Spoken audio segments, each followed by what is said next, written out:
Next, Police, Municipal Court, and Parks and Recreation. We'll jump into each one of those in just a minute. The first one is we've allocated 60 minutes for. Second one also 60 minutes. So if we go according to plan, we would then take a break and come back for Municipal Court and Parks and Recreation after the break. And because they are long, we'll make sure we get questions after each one so you can have a chance to deal with those, and also we can let staff go after their presentation that way too. So that's the introduction. Chris, anything else before we ask Chief Valdez to come up? No, thanks for last night. I think it was a good start, and so looking forward to the conversation this evening. Last night's dialogue was helpful, so thank you. Very good. Then Chief Valdez, it's all yours.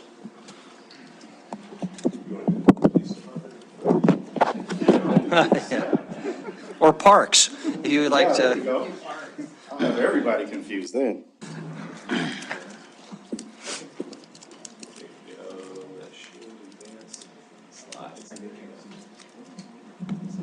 All right, I'll move to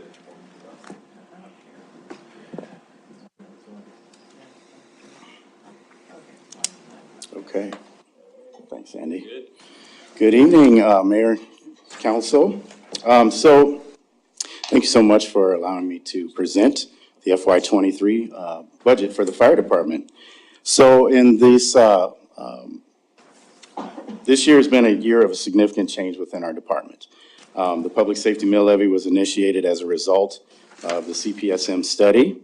FY22 triggered everything from service delivery model change to finding more efficiencies in addition to the CPSM study.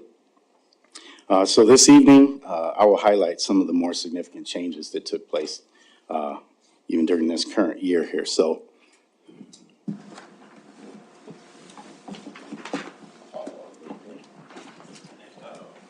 right off the bat.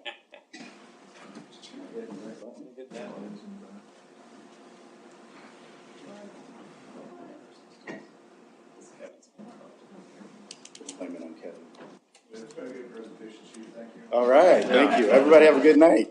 Next. So this first slide gives a breakdown of the personnel additions due to the public safety mill levy. In the first line, you'll notice one addition of an FTE that's in our administration. That was the Assistant Chief of EMS, who is responsible for not only the MRT program, but priority dispatch, infection control, and health and wellness, and anything medical as it pertains to the fire department. In the second line, prevention investigations, you'll see another addition of an FTE.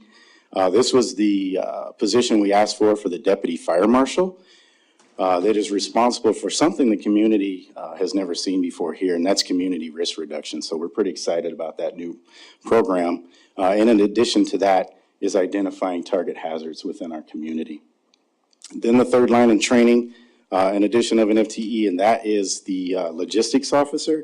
And this position has inventory and accountability of equipment, and because of it, better pricing through networking. So this has been assigned for a couple years, and we've seen some significant decrease in costs because of that dedicated position. 911 stays the same as we continue to meet challenging times with recruitment and retention for that center. And then the communications and equipment, the 0.3 is because we share that position with PD and 911. Suppression, you'll see an addition of 10. These are the troops for the MRT program itself. And what you'll notice is that's an addition of 13 FTE. In the public safety mill levy, we did ask for 14. And the reason why we did not ask for the 14th position is because that is the fire protection engineer. This position is a highly trained and skilled individual that we're just not ready for. We're still working through logistics. And I don't know if you remember or not, but we discussed this position before. We would work with the building department in finding a fee structure for this position. And through the fees charged for the services delivered, about 2/3 of that position would be funded. And so we still have to work with the building department on that, and that's why we did not ask for that 14th position.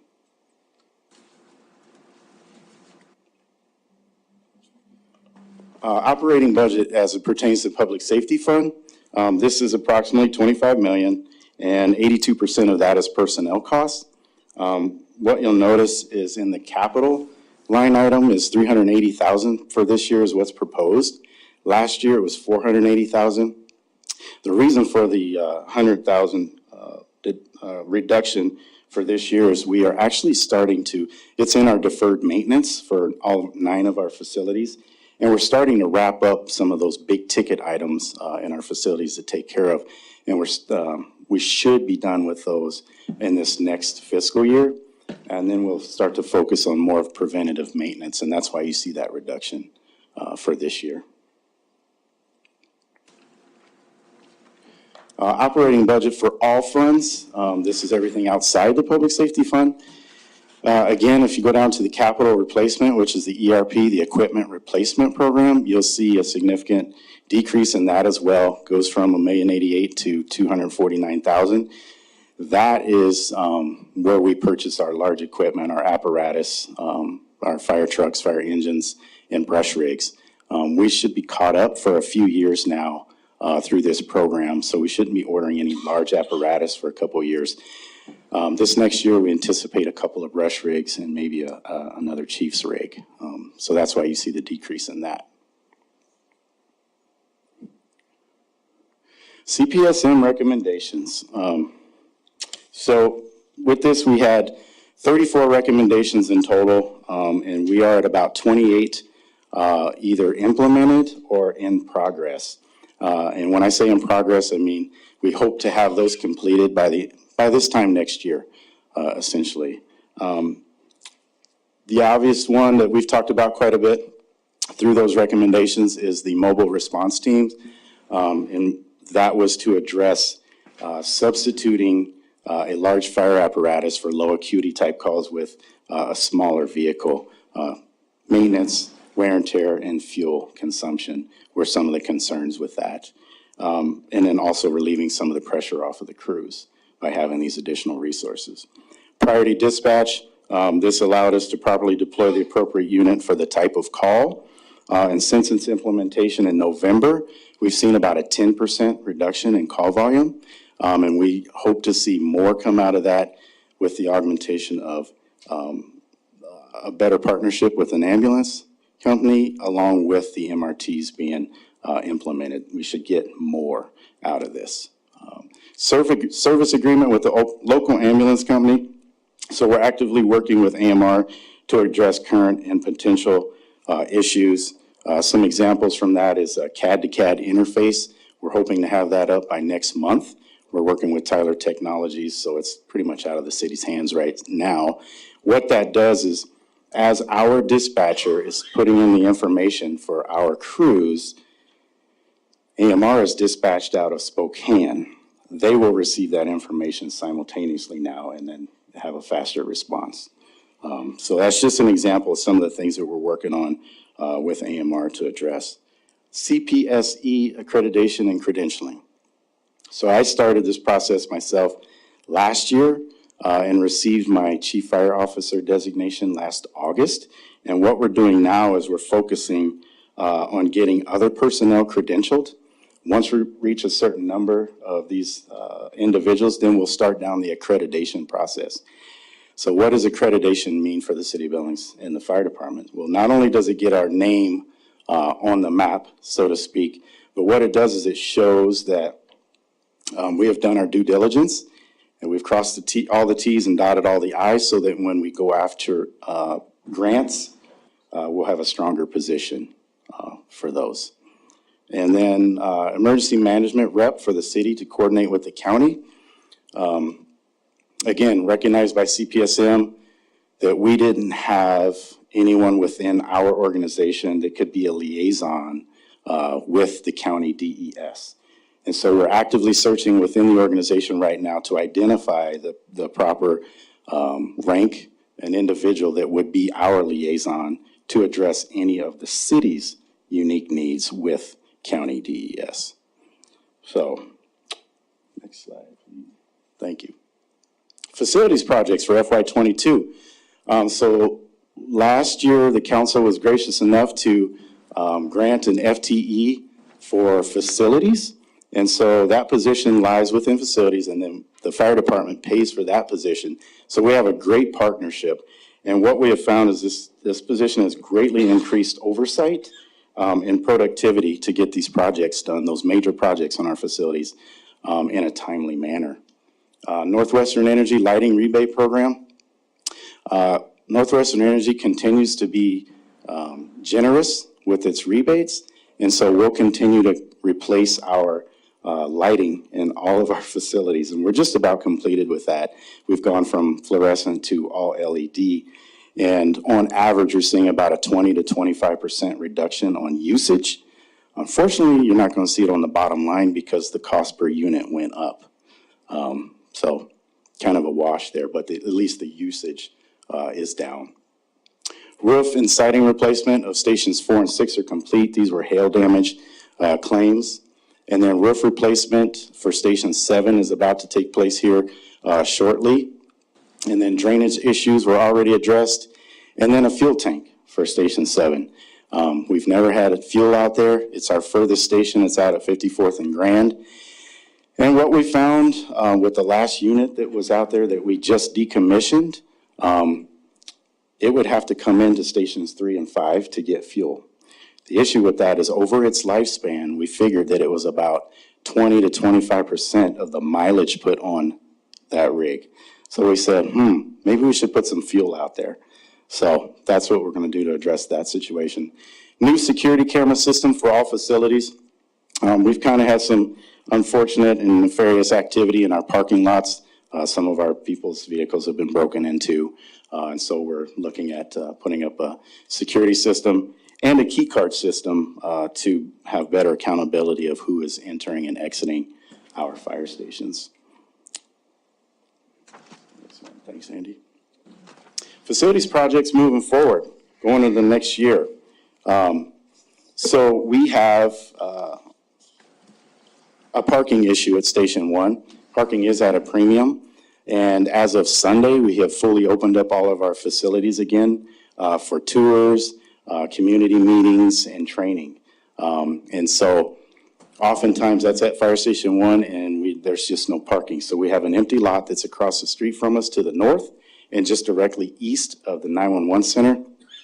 And 911 is also having issues with parking. So we'd like to make that a parking lot and hope to alleviate some of the issues there.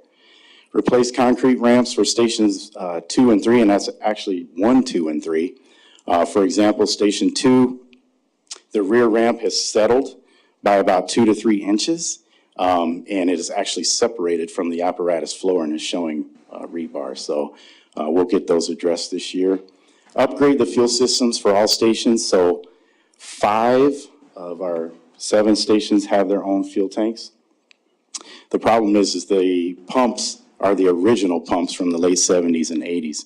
And the business that takes care of the maintenance for those pumps is having a difficult time finding replacement parts. So we'd like to start the process of upgrading those and move to an electronic system that will help me to better monitor our fuel usage. So redesign and install landscaping at Station 6 for less water consumption, I should say usage. We're going to work with the landscaping company. That's our largest piece of property, and we have found over the last few years with drought conditions, we're spending upwards of $800 and $900 a month in water, and that's barely keeping it green. It's kind of a lighter shade of green, if you will. So we're going to try to cut some of that green space out tastefully to cut back on water usage. And then new improvements to the training facility to maintain code and enhance training. We've got our training facility up at the airport. We're going to put some finishing touches on that for some new training type evolutions that we can do for that facility. Goals. So we're going to continue to home priority dispatch for further reduction in call volumes. I briefly touched on it earlier. And the reason for that is we feel that we can continue to reduce calls without sacrificing public safety. And then pursue a more secure EMS system for our community. I put this as a goal simply because we have no contract with an ambulance provider in town, and things across the country are getting a little nerve-wracking in all communities as far as EMS is concerned. So at some point, we'd like to be able to have better accountability from our EMS providers. Continue research on 911 rural fire and EMS dispatching procedures and their impact on our operations. And what that means is we started down the process of surveying our partners out in the county and trying to understand what services they can provide and what they cannot provide, and seeing what kind of impact that has on our operations. So stay tuned on that. We'll keep you updated. And then continue work on 3, 5, 10-year facilities maintenance plan. Again, going back to our facilities, we're starting to take down some of those bigger projects, which we're excited about, and then we'll start to flip the mode into a more of a preventative maintenance mode. Continue to develop a cooperative city-county plan for a new emergency operations center. So we have an advisory board for emergency management that includes key players from both the city and the county, to include the mayor. And the idea behind it is to work on a plan for a more modern and strategically located and better equipped EOC that handles all types of disasters, whether man-made or natural. Again, stay tuned with that. I'm sure the mayor can fill you in as we go through that process. And then the obvious one is implement mobile response teams. We're looking at having at least the first team up and going by the end of this year, this calendar year, I should say. And research and implement methods for better recruitment and retention for the 911 center. We continue to have challenges in that area, so we're working hand in hand with HR to come up with creative and innovative ways to not only recruit people, but to get good quality, top-notch people for that center. And then lastly, in addition to CPSM recommendations, we'll continue searching for ways to increase efficiency. And in summary, there's been numerous changes in our organization. Combination of the public safety mill levy and implementing CPSM recommendations have kept us busy, exploring innovative ways to offset costs, and then changing our service delivery model to meet the demands of our citizens. And so with that, we started down the path to be creative and innovative in our approach to public safety in FY22, and will continue into FY23. We are continually finding ways to increase our level of safety while finding inefficiencies to trim or cut. The CPSM study was a springboard into this long endeavor, and the public safety mill levy provided us with the resources to address many old and new issues facing our community. Our vision is to change how we provide services and streamline our approach while keeping our main focus and mission, and that's protecting the citizens of Billings. Questions? Okay, it's our second meeting of the month, so we'll start with Ward 2, which I think will be a fairly short set of questions. But that means, Councilmember Joy, you can kick us off if you've got any questions for the chief. No, not at this time. I guess the only question I have is on MRTs, Chief. That's a critical part of our new direction.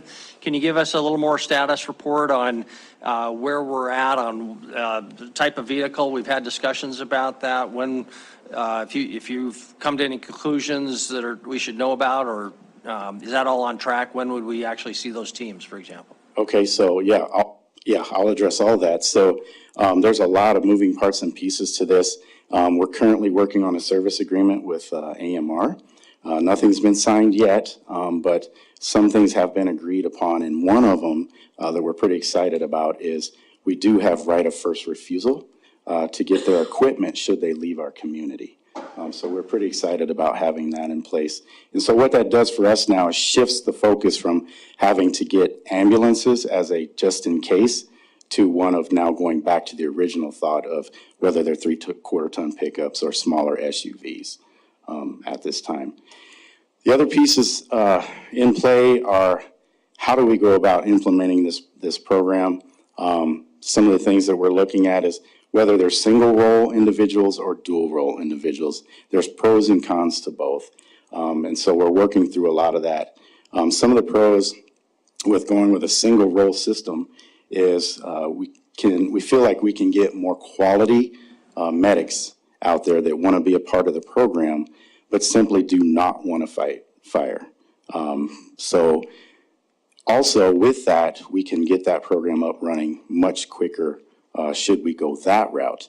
The con is that they're not suppression ready, which is the ultimate goal. But if we're looking at speed, a single role system could get us up and running the fastest. A dual role system obviously allows us to have people who are suppression ready and running the system as well. So working through that, we'll work with the union and see what direction they want to take. But also going the dual role route will be a little bit slower pace because it takes a little bit longer to train individuals to be suppression ready as well. Then there's the equipment and everything else that goes with that. So. Okay, thank you very much. So target for when we might We're see hoping this? to have at least the first unit up by the end of this calendar year. Thank you very much. Councilor Tricky? Thank you, Mr. Mayor. I have two questions. First, in your presentation, you were talking about a 10% because of the priority dispatch program. You're Correct. talking about a 10% decrease, and you said call volume. Did you mean call volume, or did you mean number of units or number of times something is dispatched? So that is call volume. And so what has happened with an agreement through AMR is because we've gone to priority dispatch, it categorizes the calls. And they go from alpha to echo. And the alpha and bravo calls are your lower acuity type calls. So that's where AMR comes in, and they handle those lower acuity calls for us. And that's where we've seen a roughly 10% reduction. You might think about just changing that, because, I mean, when I think of a call volume, I think about the incoming calls as opposed to the dispatch calls. Oh, sure. Call volume for us just means total amount of calls. Yeah. Yeah, I understand. Now, so my other question is there anything in your fire safety world that a public education campaign could help with? That we maybe should be looking to take advantage of the fact that we have a public information officer now? Absolutely. You're spot on. So when I talked briefly about the new addition of the deputy fire marshal and how we were excited about community risk reduction, our focus up to this point had always been on juvenile and juvenile fire setters and going down that path, which has been great for the community overall over the years. But now we're going to branch out and do more of what you just spoke of. And now with the addition of PIO, that really helps us as well. So we're pretty excited about it. Okay, thank you. Thank you. Councilmember Tidswell? Thanks, Chief. No questions. Thank you. Okay, you bet. Councilmember Purinton? Thank you. You know I have questions. So one of the things was on your revenues for 2023, this is on page 80, and I am assuming that is just for the city county 911 center. I am not sure, actually. Andy? You don't have my book?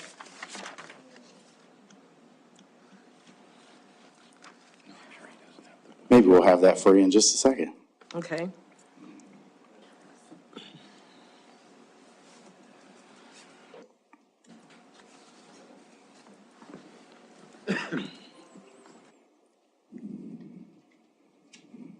Is there another question I can answer for you in the meantime? So the other question had to do with one of your goals to have a working smoke detector in every home in City of Billings and the BUFSA.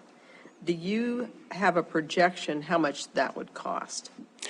I do not. We haven't started down that path yet, but what I can tell you is we just received a large donation from a local community member today with CO detectors and smoke smoke detectors, which was pretty sizable. Is there no requirement for that, a low income or something? That's where we would start Okay. and then go from there. Okay. And then one of the other questions that I have, and I've asked this question previously without you, is that mutual aid outside of the BUFSA. Do we get any compensation for that? We currently do not. So is that not something that we can start charging the people out in, or out beyond the BUFSA? Because it's my understanding that your fire department's the only one that can handle structure fires. No, there are departments out there in the county that can handle structure fires, but if you really want to get into the weeds, now we start talking about extrications, we start talking about rescues, we start talking about hazardous materials. That's when the Billings Fire Department is pretty much the authority here in the county to handle those. And we have started to look at what something like that would be. I know Chris and Kevin and I have had a couple of conversations on that. I guess. Because it's my understanding that these people do not even have insurance beyond the BUFSA. Some know it and some don't know it. This is true. And that's some of the challenges that we're facing is a lot of people out in the county unfortunately do not realize that they do not have these services. Okay, can I continue, Mr. Mayor? Go ahead. Thank you. Let's see. Has there ever been a total for what these emergency response teams would be with the vehicle, the fireman or the EMT, or whoever is going to be on those? Has there ever been some type of cost So associated that's with that? roughly about 1.1 million annually. And whenever you guys decreased your, the capital replacement, I mean, it's like nothing now. I guess you're in the hole on that.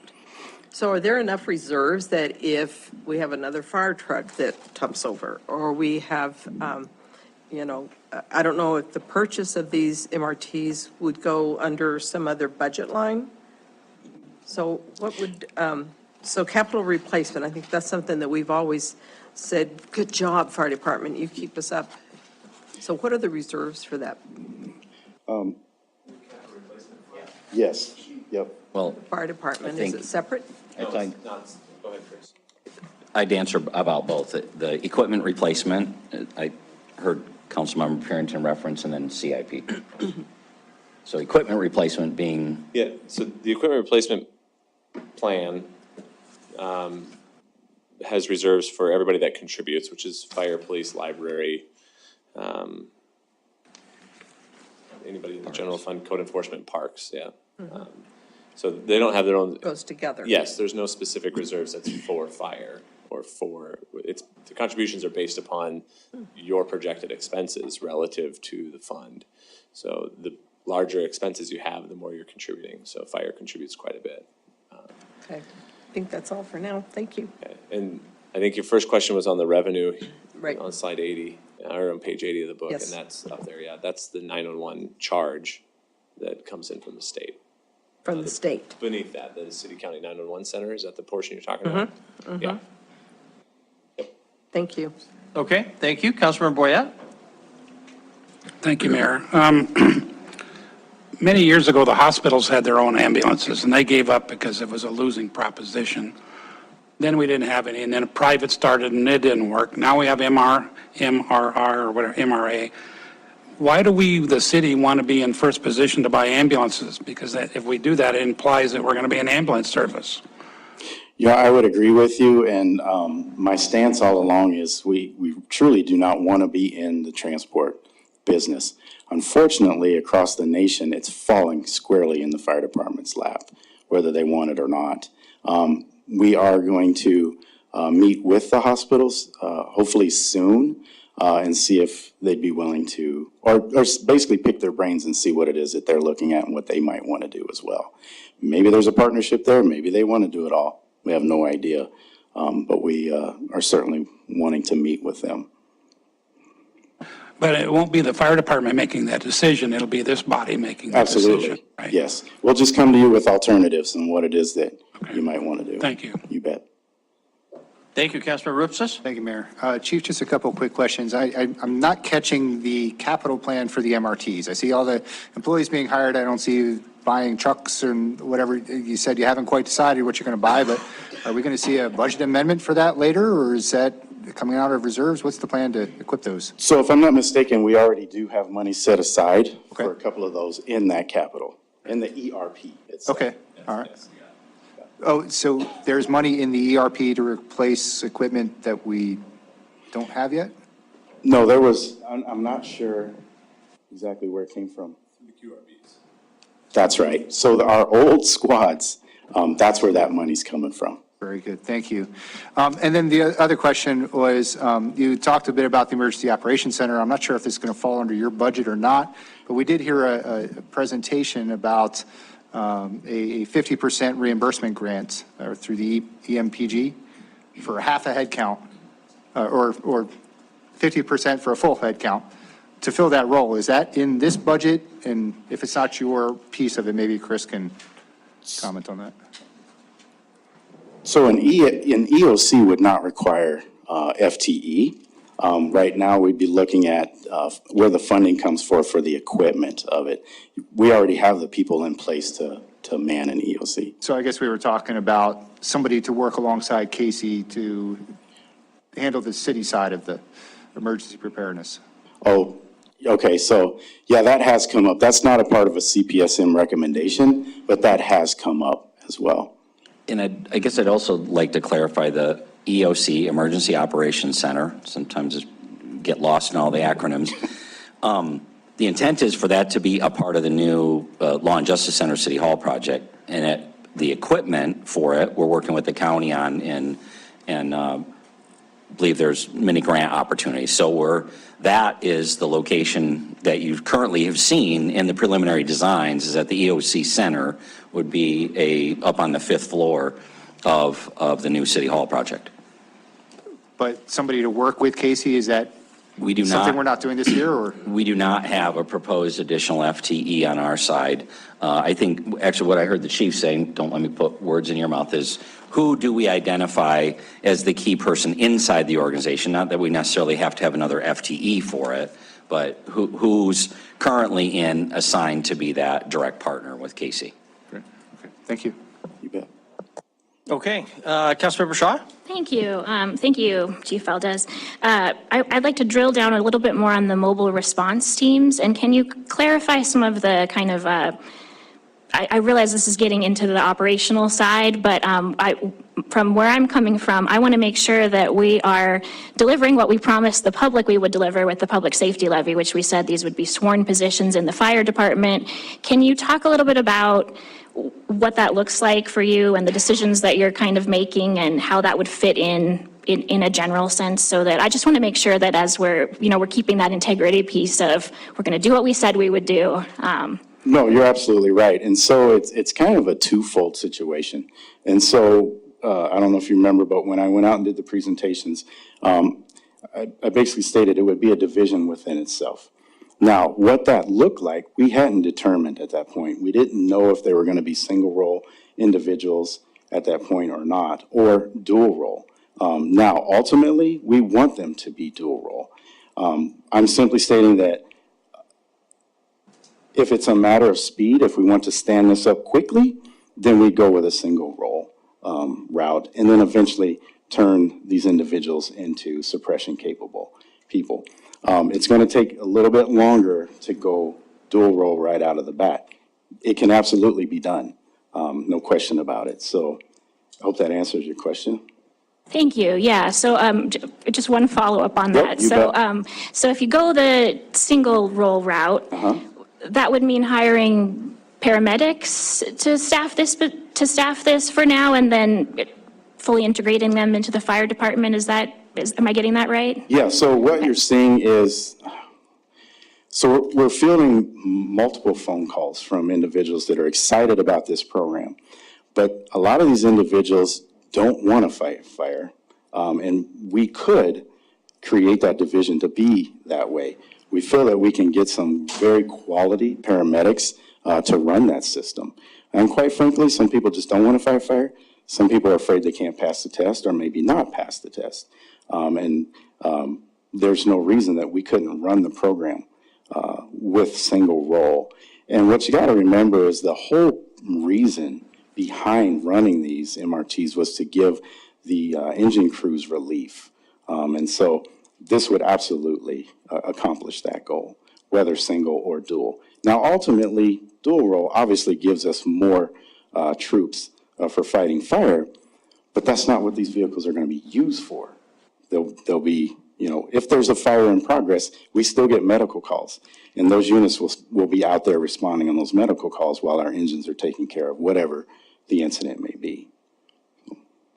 You bet. Councilor McGeelick. Hi, Chief. Thank you.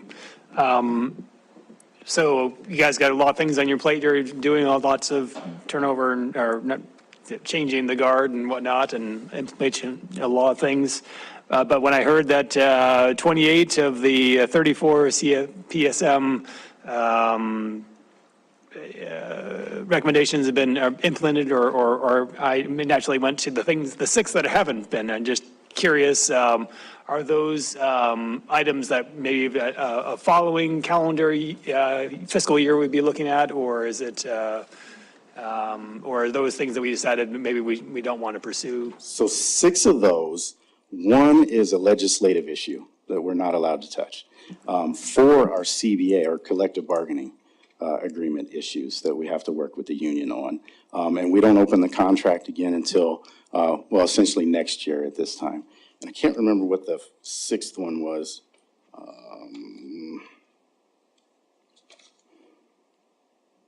Can't remember what the 6th one was. It falls under another city department, so it doesn't even fall under our purview. So that's where the 6 are. Okay, great. Thank you very much. Okay, thank you very much. We've completed our questions. Why don't we open for public hearing, and then we'll come back to the council for any follow-up cleanup. Oh, do we have Jennifer with us online? No. Okay, so this is a public, Council, we could wait until the end for public comment, but then our presenters have to stick around. So let's, we'll have 4 pieces of public comment after each one of these, since each one's long. I'm not seeing a lot of people in the audience anyway. So if anybody would like to comment on this item, please come forward. And if you're wearing blue, we'll give you an hour to comment. Is there anybody who'd like to comment on this item? Okay, we'll close our public comment period on the fire department. Council, any final questions before we wrap up and move on to the police department? Councilmember Purington? One thing that I forgot was, it seems like this past week, Billings Clinic is, they're starting some sort of mobilization unit to go out into the community. Would that be the same thing that you're doing?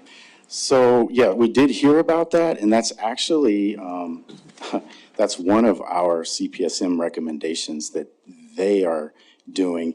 That actually falls under community paramedicine. So that's a whole nother step beyond anything like behavioral health or anything else. So that is paramedics and possibly an RN that go into residences and do checkups and follow-ups and making sure people are taking their medication and making sure people are doing their follow-up appointments with doctors. So that's a whole nother. For those of you who are as old as I am, those used to be called house calls. Yes. I used to sit in my father's car in the cold Bozeman winter without the heat going while he went in to do house calls. So I remember those. Yeah. And it wasn't a fond memory. Marcus Welby did that as well. Oh. Okay, Councilmember Purington, Councilmember Trickey. And I do remember Marcus Welby. So the question that I have with this increase in personnel, and I think you have, there will be 10 extras for the MRTs. And for so many discussions, I thought there was going to be kind of a lateral move. It'll be with current staffing that you had the flexibility within your staffing that you could move 10 into that position. And I do realize that they'd be paid differently, but is that Did I dream that up someplace? So what that does is that goes back to the dual role. So we can move people back and forth if we did go down that route. But because what we're looking for, the model that we're looking for, these individuals that come off of the shift will be committed to a minimum of a 6-month stint on the MRTs. And that's a completely different shift because we're talking 12-hour days during the peak hours only. And so what we would do is, that's where the 10 comes from, is we would backfill on the underneath side to bring in new firefighters to fill their spots. Councilor Tricky? Thank you, Mr. Mayor. One quick comment, as you do the research on the EMS system upgrades and security and all that type of stuff, I personally would love to hear, being updated on whatever's going on there. My question, though, is on the call center staff retention issue. Do you have a handle right now on what the problem is? Or? We do not. We like to blame COVID for everything. Maybe it's generational. It is a very stressful position. There's a bunch of variables in there. Could it be pay issues? People are requiring more. Some people don't want to work weekends. We actually had 2 individuals that came in that were perfectly good candidates that flat out said, I'm not working Saturday, and the other one said, I'm not working Sunday. Well, you just can't have that. So, like I said, we're working with HR right now to try to figure out how to get ahead of this thing. Quick follow-up. Please. Are you doing exit interviews? We have in the past, and a lot of it is stress. Yeah. I don't know if you've had an opportunity to sit in our call center and just listen in, but I have quite a few times, and it makes the hair on my neck stand up when some of those calls come in, and I couldn't imagine doing that every single day. So those are some of the issues. You need to get one of those barbecues running over there at the call center then. What's that? I'm sorry. One of the barbecues that you guys are always being donated. Oh, yeah. We need to get one of those running at the call center. Yeah, there you go. Absolutely. You bet. Okay, hey, Chief, you mentioned one of CPSM, or 4 of the CPSM recommendations involved legislative changes, which are kind of above all of our pay grade. I think one of those was that we moved to adopting the International Fire Code's standard requiring sprinklers in all new residential construction. Home build, and that came up about 4 years ago, I think, and the Home Builder Association essentially said over our dead body because of the cost that would add to new construction. Less so if you're doing it in volume, and of course there's insurance savings. Is that issue dead for all intents and purposes in Montana? As far as I know, yes. I have not seen or heard a whisper so far with this next coming legislation. Okay, all righty, thank you. Chris? Mayor Cole, I would like to go back to Councilmember Purinton's question. It has to do with, what I heard was a question relative to the options for staffing the medical response teams. And in the Center for Public Safety Management report, you will see there are multiple ways to fill this. The first preference is that you would negotiate at the table a different hourly schedule for firefighters. You are able to do that under Fair Labor Standards Act, but you have to do that at the negotiation table. That you could do, you could potentially, not potentially, you could fill these additional hours with current staff, not adding staff. Our labor contract with fire is wage opener only. So, so what, 4 years ago now? I guess it about amounts to. Yes. The city signed a contract with the firefighters. That was a 5-year contract. But in the last 2 years of the contract, that was in July 1 of 2021 and July 1 of 2022, or it'll end June 30 of 2023. These last 2 years of the contract, the only issue that we agreed to negotiate back when they did the last contract was wages. So management has offered that if the fire department wants to talk about a different schedule, we're open to having that discussion. They don't want to have that discussion yet. So per the contract, we cannot force that discussion to be negotiated. This path is adding additional firefighters. If it is determined at some future point that both sides agree to a different schedule, you'll often hear them called Kelly days. It's how many days there are in their schedules. It's super complex.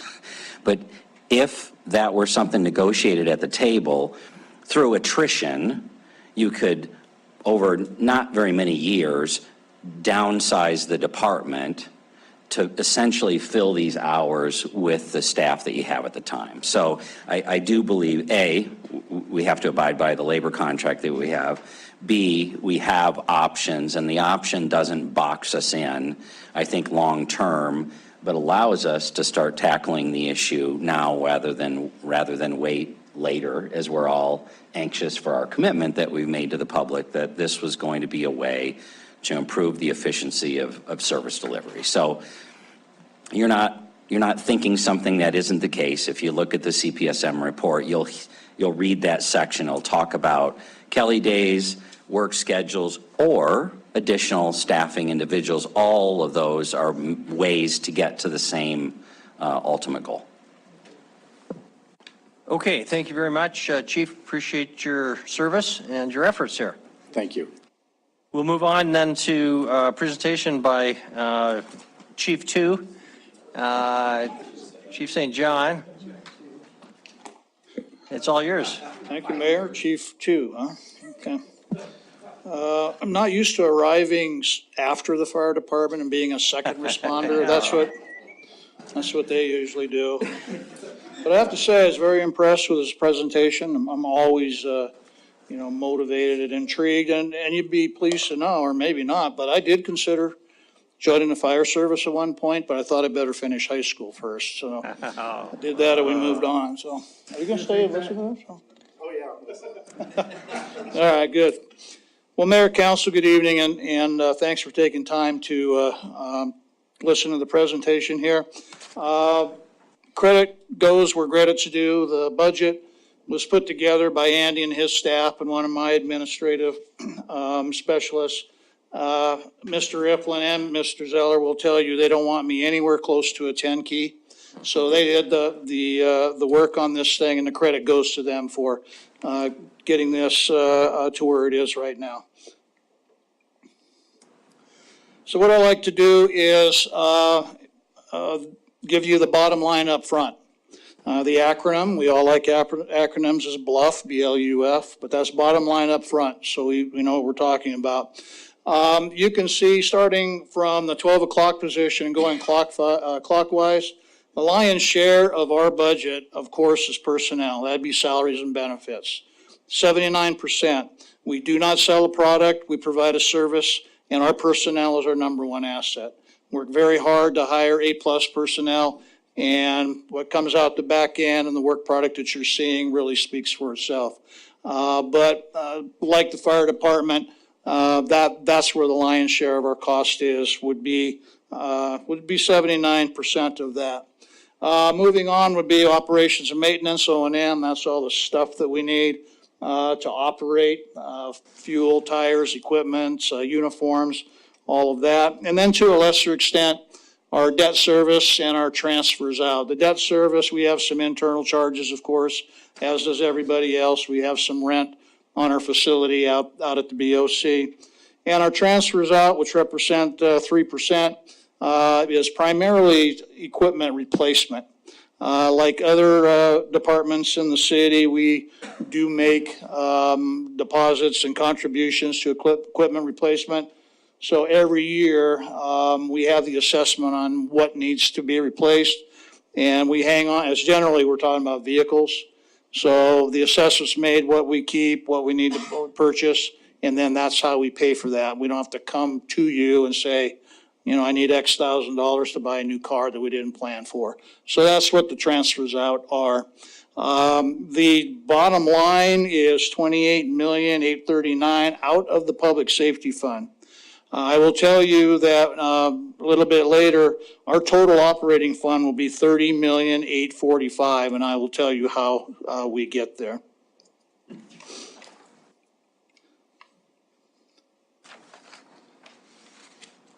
Some comparisons here, 22 to 23. You can see that we had a pretty significant increase, and that is almost entirely safety levy money.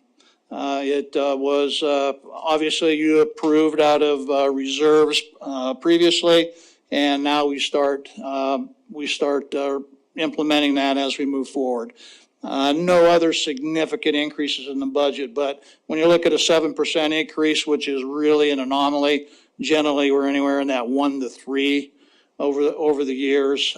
That's what the sole explanation is application of safety levy money. And you can see what the difference was, a $1.8 million increase on there. Just for reference, I know I sent the 2021 annual report to you for your enjoyment. A lot of information in there that I won't go over in this budget presentation, but it refers to it, pretty nicely on why we're asking for what we do. But I think importantly, it's good to know that our calls for service reduced 6% from 2021 or from 2020, going from 96 to 89,000. And there was a reason for that, the ability to apply some resources courtesy of the assets that council administration gave us early. And we can talk about that a little bit later. Specifically in the downtown area and the east end, 13% reduction in those beats. We got after some of our transient problem. And of course, the lazy KT went away in cooperation with some business owners, and we didn't have to go there anymore. And it was significantly noticed on our call load. Further comparison here, 22 and 21, you can see your personnel services and O&M differences, again, almost entirely contributed to by the safety levy, the additional personnel and the requisite equipment to support that. So 13% increase in those two of our biggest budget items. A lot of times, council administration wants to know exactly where the money is being spent, not just one big lump of 28 million. So what we have done here is put together a couple quick reference slides here that you can look at your leisure. Across the top would be, the column on the left would be your division, and the row across the top would be the specific line item on the budget. And so you can see that in administration, in salaries and benefits, we're spending $913,000, and then all the way across. So when you go down to where we're really spending most of our money, patrol, $16,195,000 with their O&M, detectives, 3.5, and as we move on, you can see the other divisions that are supported by the safety levy, or the public safety account. So the one thing that I will point out now, when you start getting down where it says public fund total and it's in blue, these are funds from the public safety fund out of the budget. That is what is being requested. The next line down is police programs, and that is all our grants and our forfeiture programs. And I'm proud to say that we work very hard seeking, attaining, and being awarded numerous grants. Right now we stand at 9 with local, state, and federal partners, and some collaborations locally with DBA, the clinic, and School District 2. But at the end of the day, what our work has done is garnered $1.6 million to add to our operating budget. So I'm not just standing here asking you and the public time and time again, please give me 28 million or whatnot. Yes, I'm doing that as well, but we're also contributing to help with our overall operation. In this particular case, $1.6 million is a great effort by our staff on a wide variety of projects, which I can elaborate on if you like when you get to questions. So at the end of the day, what we're talking about going into next year is a requested operating budget of $30,845,000. And then that would get us going. So what are we going to look like next year? With the safety levy, what we did, as you're aware, Mr. Kukulski had told me to keep hiring until he said stop, because we're always having a turnover. I got to the point where he said stop finally. I never thought that would happen. However, upon passage of the safety levy, our overhiring transitioned into fulfilling the commitment of the safety levy. So as it stands right now, we are authorized 167 sworn. That's top to bottom. We stand right now with 158 working officers. There's 5 that are in field training. There are 2 that are at the academy, and that leaves us 2 positions that we are going to hire. So to get those 2 hired, we're full. However, I'm retiring 4 this year, so we just keep rolling and rolling and rolling with that. That's some good numbers. That's some good numbers, and it speaks highly to recruiting, highly to retention, and the programs that we have going. Moving on to our support personnel, absolutely critical. I think everybody knows that if our clerical staff or your support people aren't going, we're not going. So they're absolutely critical to our operation. We're coughing and sputtering there a little bit, we're getting them hired, and we've had the same issue the fire department did. Well, I didn't sign up to work night shift. Well, that was the question that you were asked in the interview. So we're working through those dynamics as well. But we got 24 that are staffed. The CSO, or the Community Service Officer program, and the 2 clerical, actually 1.5 positions, that we got from the safety levy are going to be deferred until October of 22. And the reason for that is we need to utilize the salary savings to help get the stuff for all the other people that are coming on board. So we believe that we will be able to get everybody equipped, outfitted, up and running, or at least close to it, and then be in a position to bring the CSOs on board in October. Now, we're not going to hit 7 all at once. It's a brand new program. We're working on a job description. We're modeling ours after Colorado Springs. It's brand new. So I want to start with a minimum of 4, ultimately with 7, and then we're off and running. We are in the hiring process right now for our evidence technicians and ID. It is advertised, and so we'll get those positions taken care of. The bottom bullet there, animal control, the safety levy catapulted code enforcement in numbers and now left our animal control as the smallest division in the city. And they've lost 2 to code enforcement. So they're stealing from us, and I'm not real happy about that, but we'll steal back from them. So in any case, obviously that is a critical operation to the city, especially going into the summertime with all the animal stuff that we have to deal with. So we, at some point in time would really need to increase the number of staffing there. But right now it's critical that we get our hiring squared away.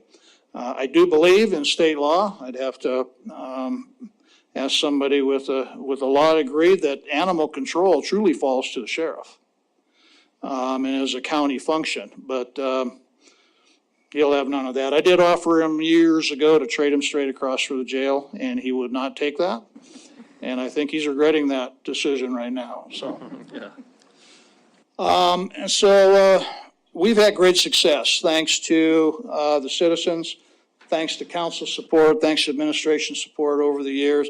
24/7 operation, one of the bigger in the city. You have some ups or downs, but overall, I think what you're seeing is a great job by the men and women of the police department. We have implemented 94 of the 102 CPSM recommendations. Keep in mind, a lot of those were process tweaks, some data entry things. The big one was adding the personnel. We have done that. We have restructured our organization to balance it out so we can be more efficient, more effective.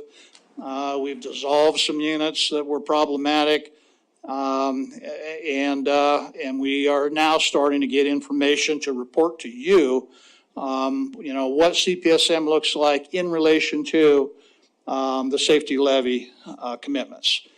And so I'm very happy with that. 104 recommendations, yeah, that was an awful lot, but again, all but a handful didn't cost any money. And so we have done that and pretty happy. The ones that we have not implemented simply don't work or are going to cost an inordinate amount of money.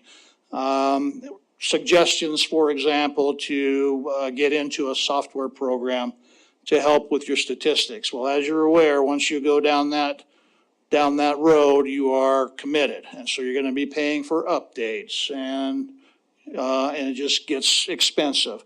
They recommended a vendor for your policies and procedures with a whole stable full of attorneys, making sure that you have the latest and the greatest. It's $100,000 a year for that. And our policy manual is robust, it's contemporary. And so I passed on some of those things because it was cost prohibitive. Not that it wouldn't be nice to have that, but passed on that. So we're still working with things on that. I'm very proud of the community collaborations across the board. I'd like to take a lot of credit for the Lazy KT, but we did support them. We did work with that group, provided information, and of course, we were the ones that responded there when the wheels were falling off. And so we did work with them and were supportive. Other problematic properties, the same. And I think when Mr. Friday comes, you're going to hear the same thing. We really started to leverage code enforcement along with law enforcement to get some problematic areas turned around. And it's worked very well. So I'm very, very happy with that. And again, the fact that we can get $1 million in grant money, and a lot of that is local, speaks very highly for, the collaborations that we have going. We have made some, obviously violent crime was problematic. We made some great strides, 62% decrease last year.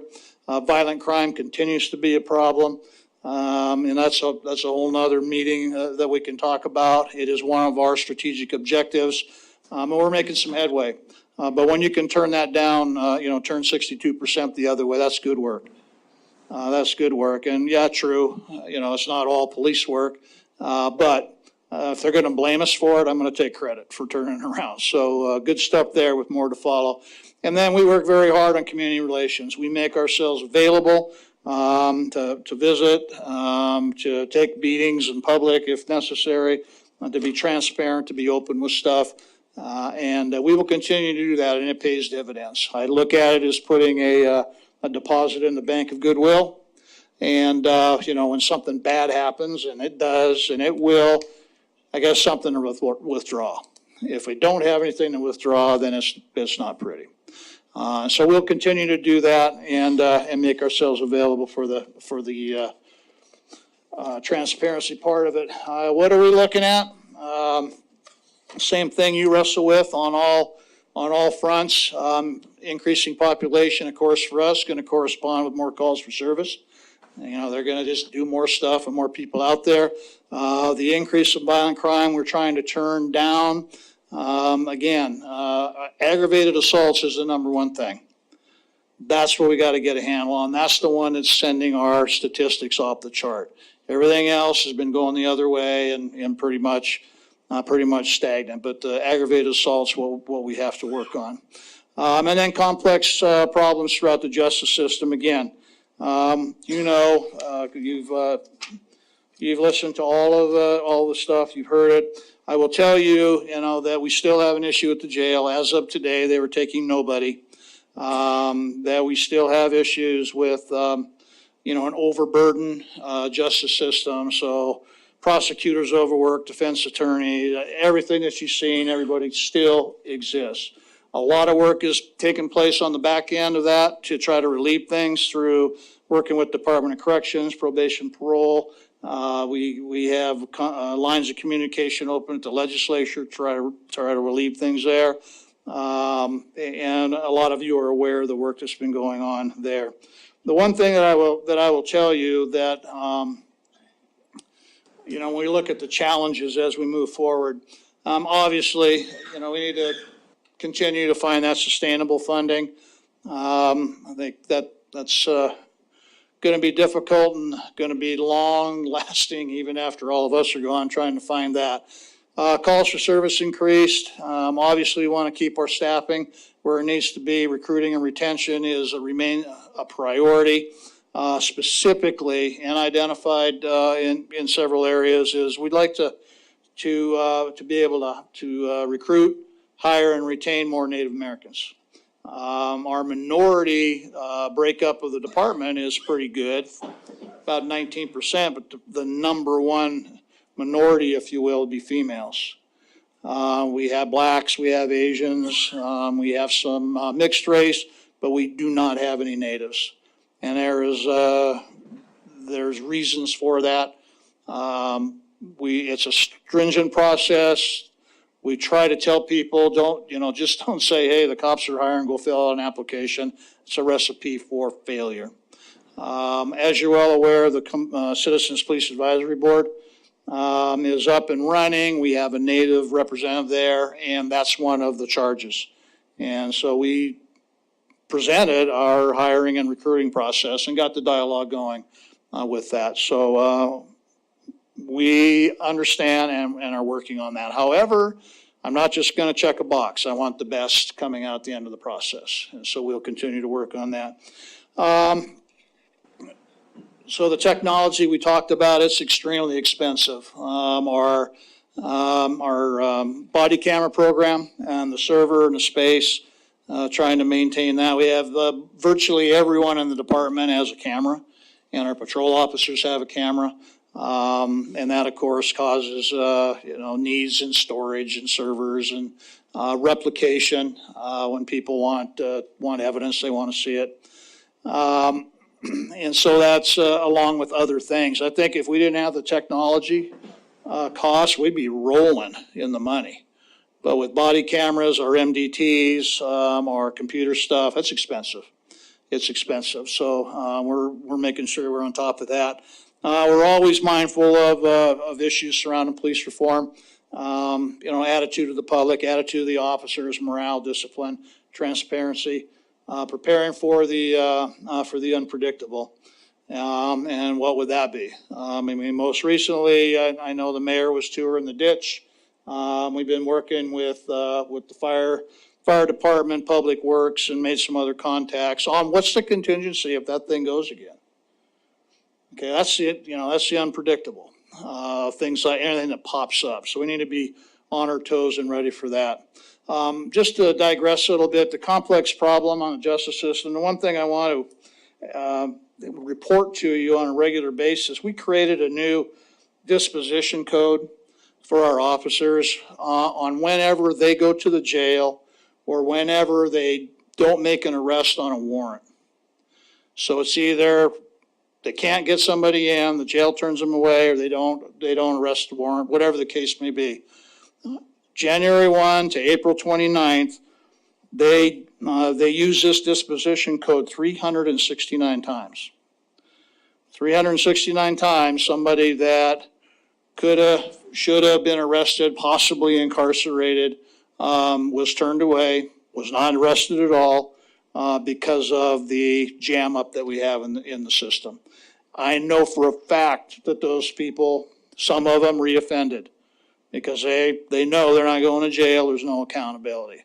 So that's really, that's a tool that we can show our partners, say, look, this is affecting the city of Billings on what it is that we do. That correlates with our annual report numbers of all of our arrests, 62%. 62% of our arrests were for warrant violations, contempt of court, restraining, or no contact order violations. 62% of all the arrests we've made were basically paper violations, non-appearance, bench warrants, stuff like that. Which again correlates directly to I can't get people in jail or in front of a judge, because if I give them a notice to appear, they don't show up, and then the judge issues another notice to appear. And so we have this round thing. So I just want to show you this quickly. We're not going to go through each thing, but this is the matrix that we're working with. I want to present it to you quarterly. If you remember what our strategic objectives were for the safety levy, there were 4 primary ones. 1, get a handle on violent crime. 2, we work on the safety or the perceived lack of in the downtown area, traffic enforcement, and then we were going to support our partners in mental health. Those were the 4. We're focusing on 3. The mental health side's going over here to this table, and we'll support as needed. But here's what's going to be reported out by our patrol division, by our specialized units or whatnot. So I've got what the problem is, so violent crime, what resources they used, what they do, what was the output, what was the outcome, what's the impact, and what's the time. And then, so in this particular one, they did some follow-up on a robbery. But you can see on a downtown problem, you can see some of the output. So what I want to be able to do, and I'll get this cleaned up, make it usable and understandable, is show you on these 4 strategic objectives what we're doing on this. Okay, and here's more. Here's your traffic enforcement. You can see what they did on a particular area, and again, it's pretty self-explanatory, but we'll clean it up. On the violent crime side, here's one specialized unit for this particular quarter. Look what they did. 101 cases, 133 warrants. I'm going to guess not all of them got into jail or in front of the judge. A bunch of citations. They got 30 vehicles back. We recovered 98% of all stolen vehicles. Can't attest to what type of shape they were in, but we got them back. 17 guns off the street. Got some pills, some methamphetamine, 16,000 in currency. That's one unit of 4 or 5 people. And so they are attacking violent crime. Here's your crime prevention center. Thing I want to point out, that second column down, we're working with Walmart. They are our #1 call generator for theft. And we called them on it, and they're flat embarrassed. And they're trying to do better. We said, why don't you go with the Costco model, where they got, instead of having some 90-year-old guy saying, thank you for coming in, they got people checking the basket and all that, and they chose not to. But this is what we're doing on the other side, is to try to help people help themselves with things. And so that's what that report, those false alarms, we're doing our side of the notifications, and I know fire department's active on that, since they've sent me 2 letters already for false alarms. I got a memory like a nun there, Chief Valdez, so I'm not gonna forget that. So, not to belabor this is what you're gonna see, a quarterly report on department activities specifically related to the strategic objectives we identified for you and the public in the safety levy. And that's what that will look like. So, Mayor, questions? Great. Looking forward to that quarterly report. Appreciate that desire to provide feedback on those specific issues. We started with Ward 2, so we'll start again with Ward 3 now officially. Councilmember Joy. Thank you, Mayor and Council. Excellent presentation and well-paced and lots of information. Thank you very much. I wanted to ask a little bit about, in the budget book, you have some of the departmental goals and division goals. And in the area of crime prevention volunteer programs, that would be page, I guess, 145. You have Re-Energize neighborhood watch programs. I don't know why, but I just love those things. I love the idea that everyone is part of public safety, that it's not just a particular person's job, but everyone is involved. And you were talking about the CSO, the Community Service Officer. Is that an area where that sort of fits in the area of prevention? Thank you. Councilmember, yes, that's exactly where they're going to be working out of, would be the crime prevention under that umbrella. And certainly when they are not responding to calls and helping out with other things, we would expect them to be engaging in the crime prevention aspect of things. I mentioned Re-Energize, a volunteer program, because frankly, it needs to get re-energized. Our numbers are down significantly, struggling to get people. We're doing so much stuff with regular personnel. There's not a lot for them to do. And now you're going to introduce CSOs who are going to be doing some of the work they're doing now. So we really have to rethink, what it is we want our volunteers to do. I don't want it to go away. They save this city thousands of dollars over the years, and are solely responsible for making sure that it doesn't look like a third world country with the ban vehicle program. They're the ones that handle that. So this is a real emphasis for me to get this thing kickstarted again. What's new? We had a great cadre, and they're volunteers. They retire. They're older. Some move on, and so. We've recruited out of our Citizens Police Academy. That's been a great ground for that. Not so many coming out of late. We're in session right now, due to graduate June 2nd, I think. So hopefully we can garner some volunteers there. That's a heavy focus, because if they're not doing what they're doing, it's probably not getting done, because we got sworn officers doing other stuff. Thank you. On that last note, Chief, I'm sure this body would love to help you get volunteers. So if we can do anything, posting things on social media, I can send a letter, bringing them in to recognize it, whatever we can do, because you're right, it's a great resource and very cost effective. So just an offer there. Thank you, Mayor. Two things that I guess are really almost more comments than questions, but I'll raise my voice at the end and pretend they're questions. One, I really appreciate the quarterly reports, and traffic being one of those. We recognize that on the scale, a speeder is not equivalent to a homicide, obviously. But driving home last night, literally, I just on Grand Avenue, before I got to 24th Street, I passed 5 cars with one headlight. And everyone is saying, or people are thinking, well, that's got to be against the law, but nobody's doing anything about it. And it sends the wrong message. So I just want to put that on your radar screen.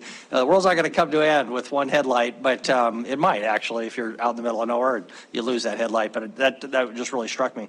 The other thing, though, is I mentioned this last night.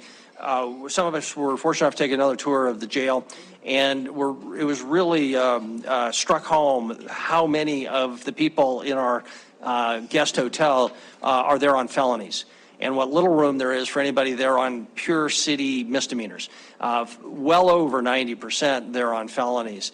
And I don't know what the solution is, but it does seem to me, and you alluded to it, your 62% of paper violations, people are not taking those pieces of paper seriously. And it almost seems like we need our own misdemeanor jail, lower security. I'm sure there's 1,001 difficulties with that, but I just want to give you an opportunity to comment further, if you have a solution, how we can find room for our bad guys and not just have to deal with the state and the county's really bad guys. Yeah, thank you, Mayor. And that's, if I had an answer to that, I'd probably write a book and throw this thing at Chris, and that's what Kevin wanted a long time ago, but, yeah, I mean, I think we really, the easy answer is build a big jail and throw everybody in it, and they're not gonna bother anymore. I can attest to that. When the jail was taking everybody, they weren't bothering the citizens, and they were happy. You know, there's a myriad of problems, cost being one of them. You know, you've got some civil rights issues, you got the ACLU will be paying attention to that. So throwing people in jail, you know, just lock, stock, and barrel, as easy as it is not the right answer. So what we are working on, and I think it needs to continue to be, it needs to be nurtured and massaged and furthered, is everything we can do to divert people that don't need to be in jail out of that system, but retaining the ability to hold them accountable. I think we are pretty good with diverting people out, but if they don't do what the judge tells them to do or what the stipulations are, we don't have that stick just to say that that's not the case. If you have those two things together, then truly we can get people in jail that need to be in jail, and we know that the other people will do the right thing and show up when they're supposed to, do the things that they're supposed to. And then, of course, you have all the overarching co-occurring addiction, mental illness issues, you know, that you're dealing with that are going to preclude some of those things. Is that a great answer or not giving you an answer on that? It's very, very difficult. But, I mean, people that need to be in jail need to be in jail. And the problem that we're seeing on the misdemeanor side, and Judge Kolar can probably attest to that, is that because everything's tied up with felonies on up, her hands are tied, our hands are tied, and now those violations, the smaller ones, turn into bigger ones.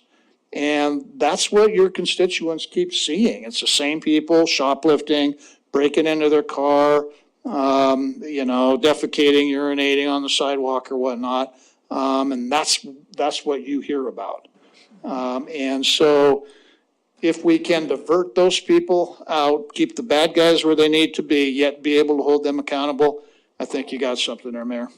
Okay, thank you, Councilmember Tricky. Thank you, Mr. Mayor. I absolutely love the work that you're doing and on getting what's going on inside of the police department out to the public. I think that obviously won't solve all the problems that we need to solve, but I think it'll make some people feel a little bit better to know that something is happening.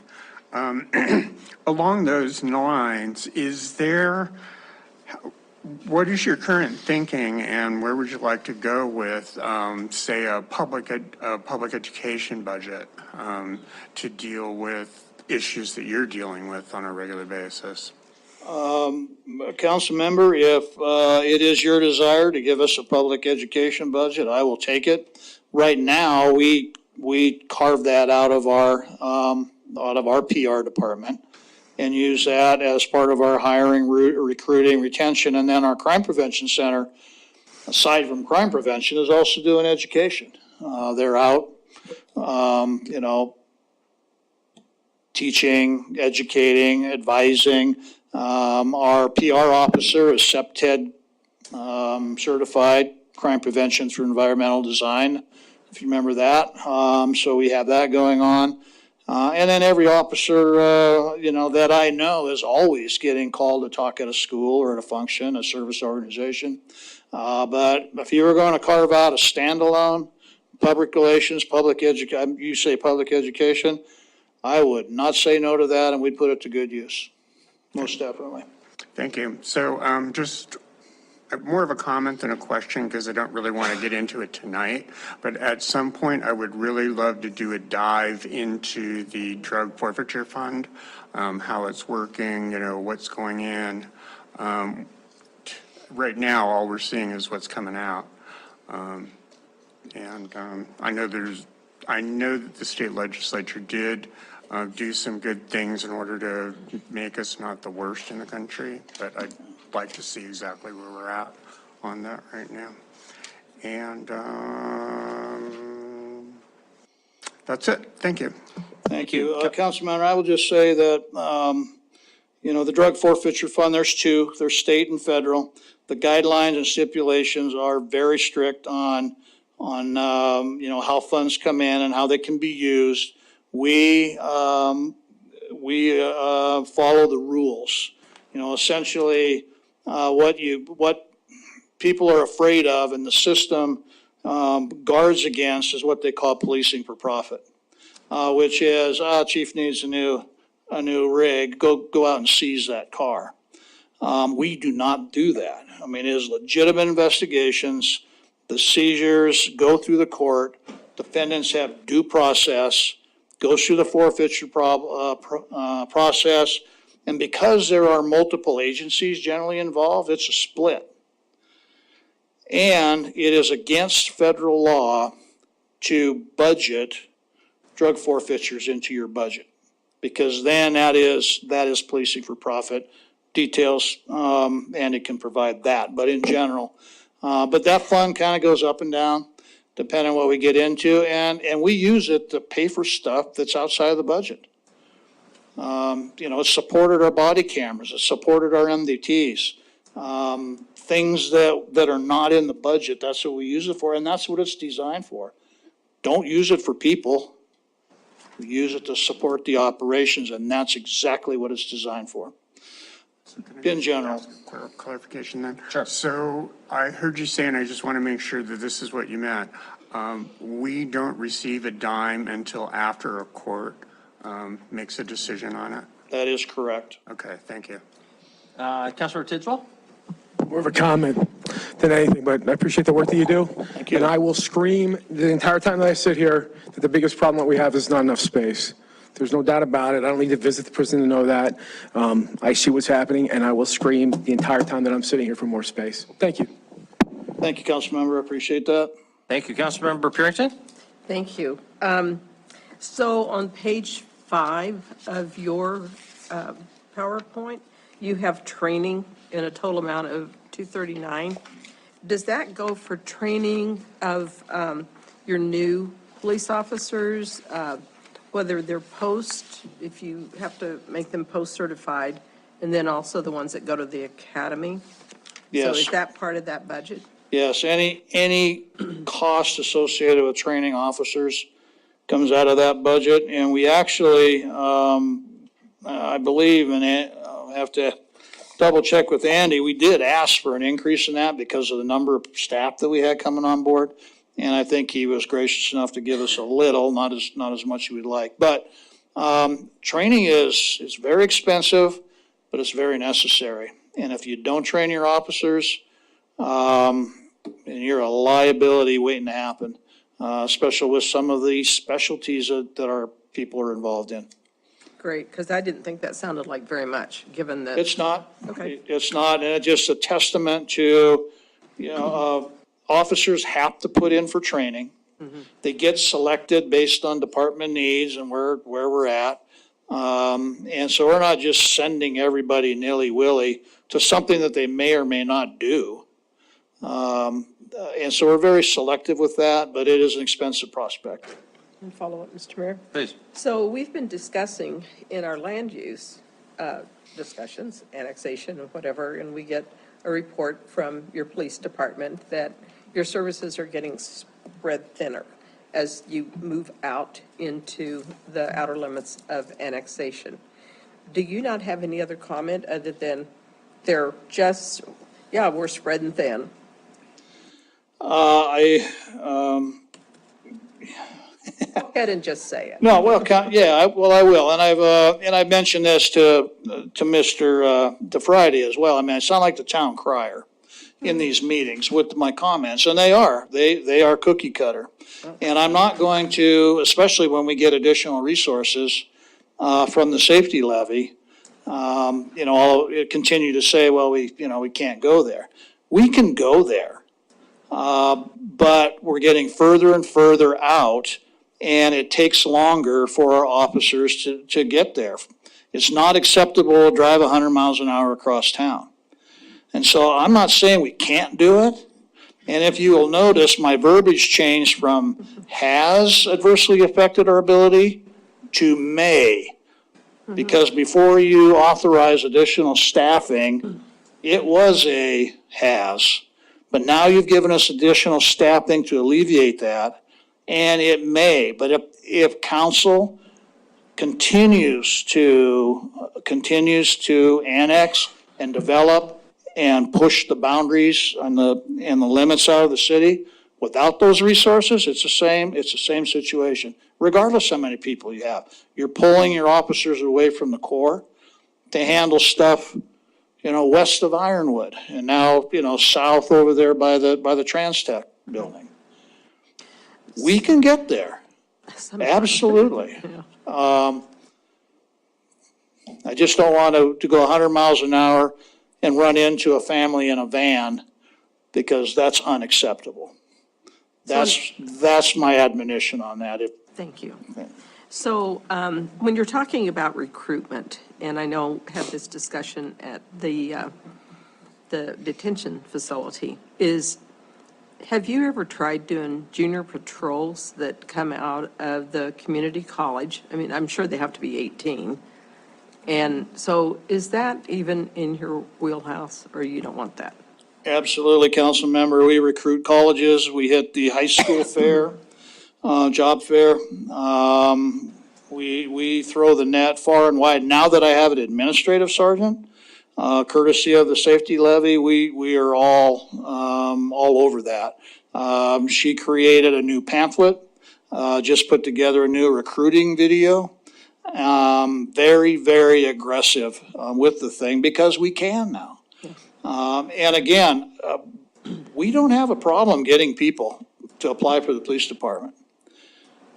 People want to come to work here. I firmly believe we're an employer of choice. Great department, great assets, great support. You're not going to make the Fortune 500 unless you marry into it, but good salary, good benefits, great place to live and raise your family. People want to work here. We hired somebody from Maui a month ago. People want to work here. The subset of that is getting a force that is representative of your community. And we are doing well, with the exception of the Native Americans, which is a problematic prospect at this point. We don't have problems hiring. Like I said, I got 2 vacancies right now. Good. So no problem there. So one last question. Where did it go? Oh, so whenever you talk about neighborhood watch, right now, what everyone's doing, they have those Ring doorbells, and they evidently have some sort of video. So do you have a means of, whether it's getting license plates, recognizing, oh, that guy's been there, there, and there, and what do you do with these Ring videos? Council member, that's pretty standard anymore. If we have a crime scene, and let's just say a major one, it's a neighborhood canvas. Yep. And we're always looking for surveillance cameras, and we always have them available. And so what we get are a wide variety of angles, a wide variety of pictures, a wide variety of quality, that we are able to, for the most part, 99% people are cooperative and let us burn a copy. Some aren't. And then I think I asked you, and hopefully you were going to do it, but how can we get the information back from you on issues of marijuana so that we know going down the road in 18 months, is this a good deal that we stop? Should we continue it? You know what I'm talking about? Council member, I do.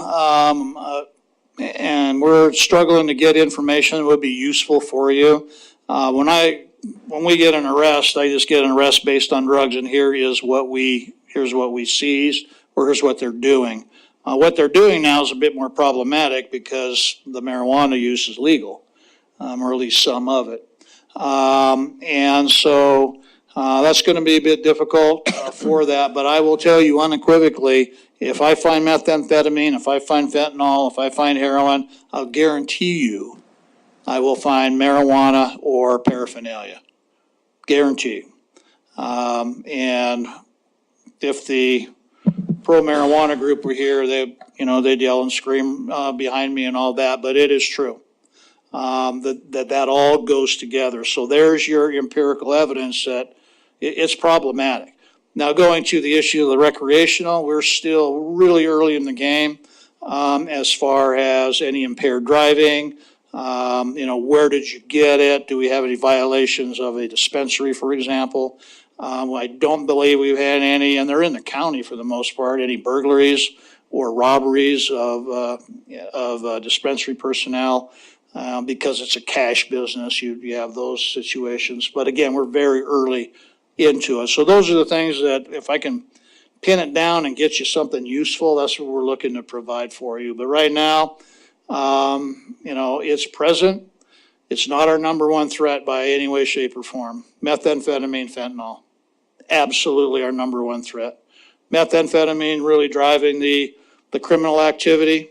The violence, the unpredictability, and some of the really crazy things you're seeing, and the fentanyl is driving the overdoses and the deaths. And those are our top two. Fentanyl moved into the number 2 threat in Rocky Mountain Haida over heroin.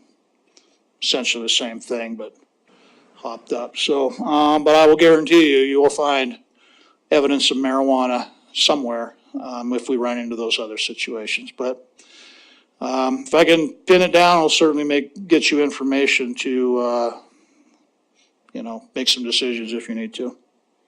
Thank you. Councilor Rupsis? Thank you, Mayor. Chief, it might have been just kind of a throwaway line, but I just wanted to comment. I don't blame you for 20-plus homicides in 2020, and I prefer you not take credit for a significant reduction in 2021. We know it wasn't something you did. There were things that you had to respond to. So I think that falls on all of us, right? Those are community statistics, not statistics of the police department. And so I just be careful about that. I love seeing the things in here that your goals related to community engagement and volunteerism and neighborhood watches and expanded community policing. I think those are the things, getting on the streets, getting people involved, making sure that everybody understands that we're all collectively responsible for the crime in our community. It's not the police's, your department's fault. Certainly I think it's just, we put you in a lot of situations that are not good. We put you in bad situations, and we're very appreciative that you're there to protect us and when they come about, but it's on all of us to get those things down. So anything that you can do to bring those creative solutions to us, we're all over them. So let's get those projects working. Thank you. Thank you, Councilmember, for the comments, and I do appreciate that. I will say that it is my responsibility to provide public safety. So take that, the homicides up or down very seriously on those things. It takes a community to do that, but at the end of the day, our responsibility to get a handle on that. So we'll continue to work, but your point's well taken, and I appreciate your comment. Thank you. Councilmember Shaw? Thank you. One just quick clarification. One of the slides said you'd be hiring the community service officers October 2023. Is that October 2? Okay, that's what I figured.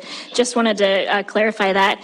And then my second question/comment is related to so if if we move forward and the city ends up hiring this grant coordinator position, I am on your behalf very proud of the work that your department has done in filing for grants. But I think one of the things that kind of shocked me was that we have officers that are writing these grants, which is amazing that they're securing so many.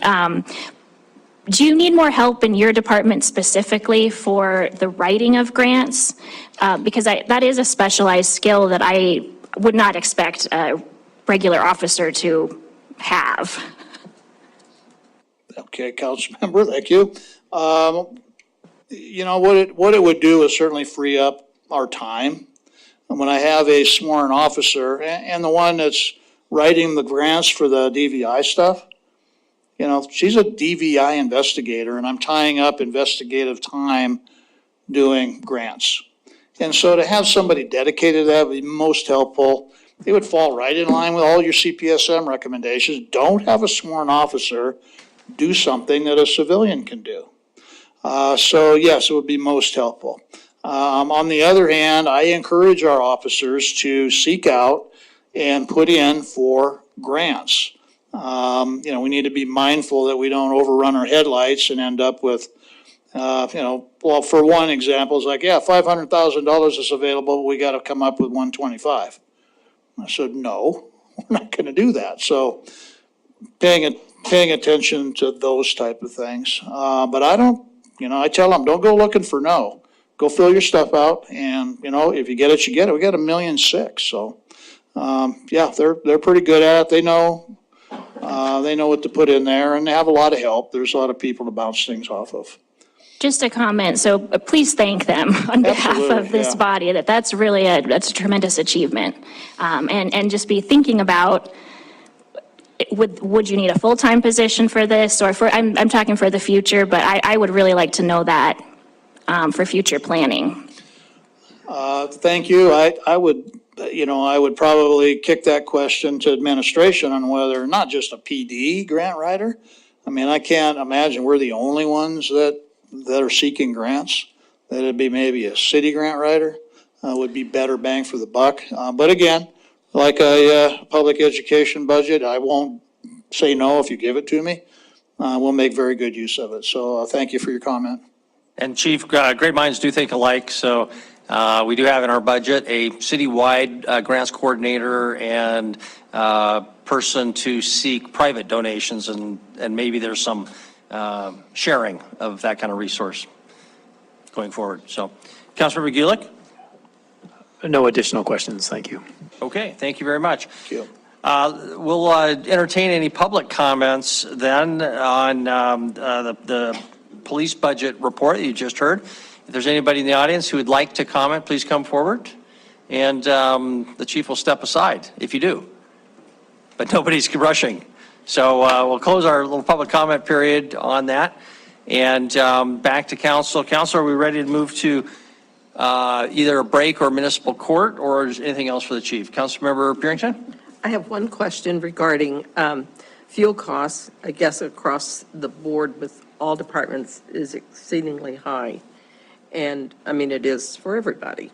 So is there some sort of a policy within the police department that our vehicles are not taken outside of the city limits? We do have a take-home car policy, council member, which allows generally the ones that have their cars are going to be commanders, those in specialized positions that need to go to a incident from point A to point B rather than go out to BOC, pick up a car, and come back. So we do have those. The patrol officers are allowed to take cars home if they want. Some of them don't. They have to stay relatively close within the BUFSA area, and then they have responsibilities to respond, to stop and do stuff on their way to and from work. And then, of course, they share a car. It's usually one car for two officers, so it has to be back, so they can switch that out. That program's been in place for, I want to say probably 7-8 years.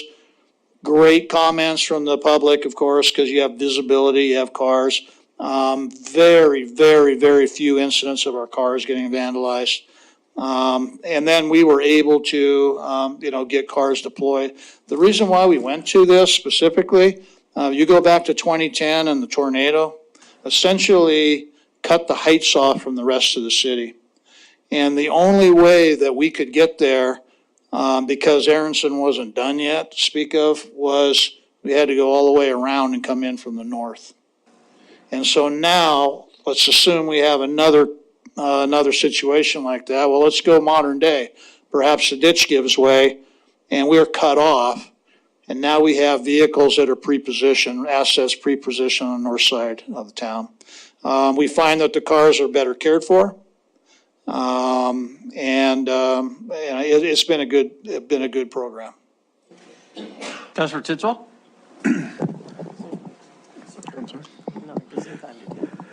Last night we heard about a downtown officer that was being paid for with cooperation. Can you tell me how his functionality will differ than the average guy on the street, the average officer on the street? Well, anybody that is basically paid for by a private entity, that's their officer. And so they are not going to be subject to calls for service. They're going to handle all the stuff in the downtown area, expect them to be out, expect them to be visible. And then, of course, they're monitoring the radio, and if there's a situation, it's not uncommon to hear them say, you know, we're out, we'll take it. So that frees up the beat officer to handle other stuff. Same thing in the school resource officer. They're handling all the stuff in the schools.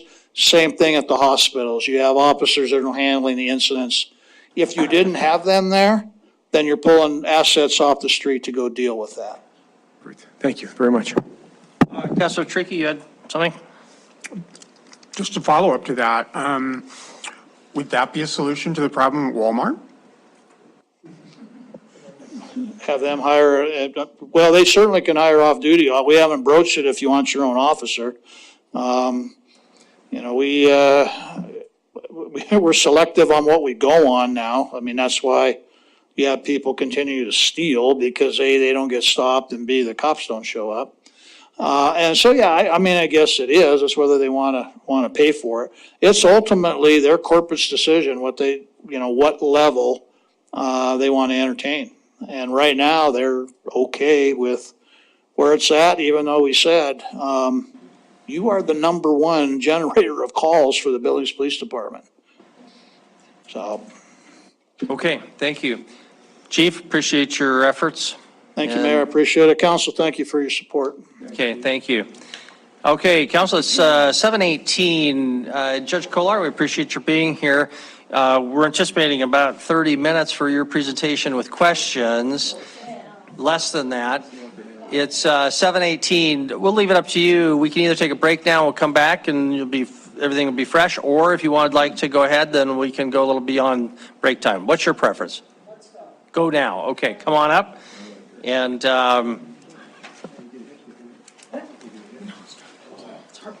That's only because you're sitting in one of those chairs. yeah, those uncomfortable. So I'm gonna make sure that I use this. It's just that button right here, right?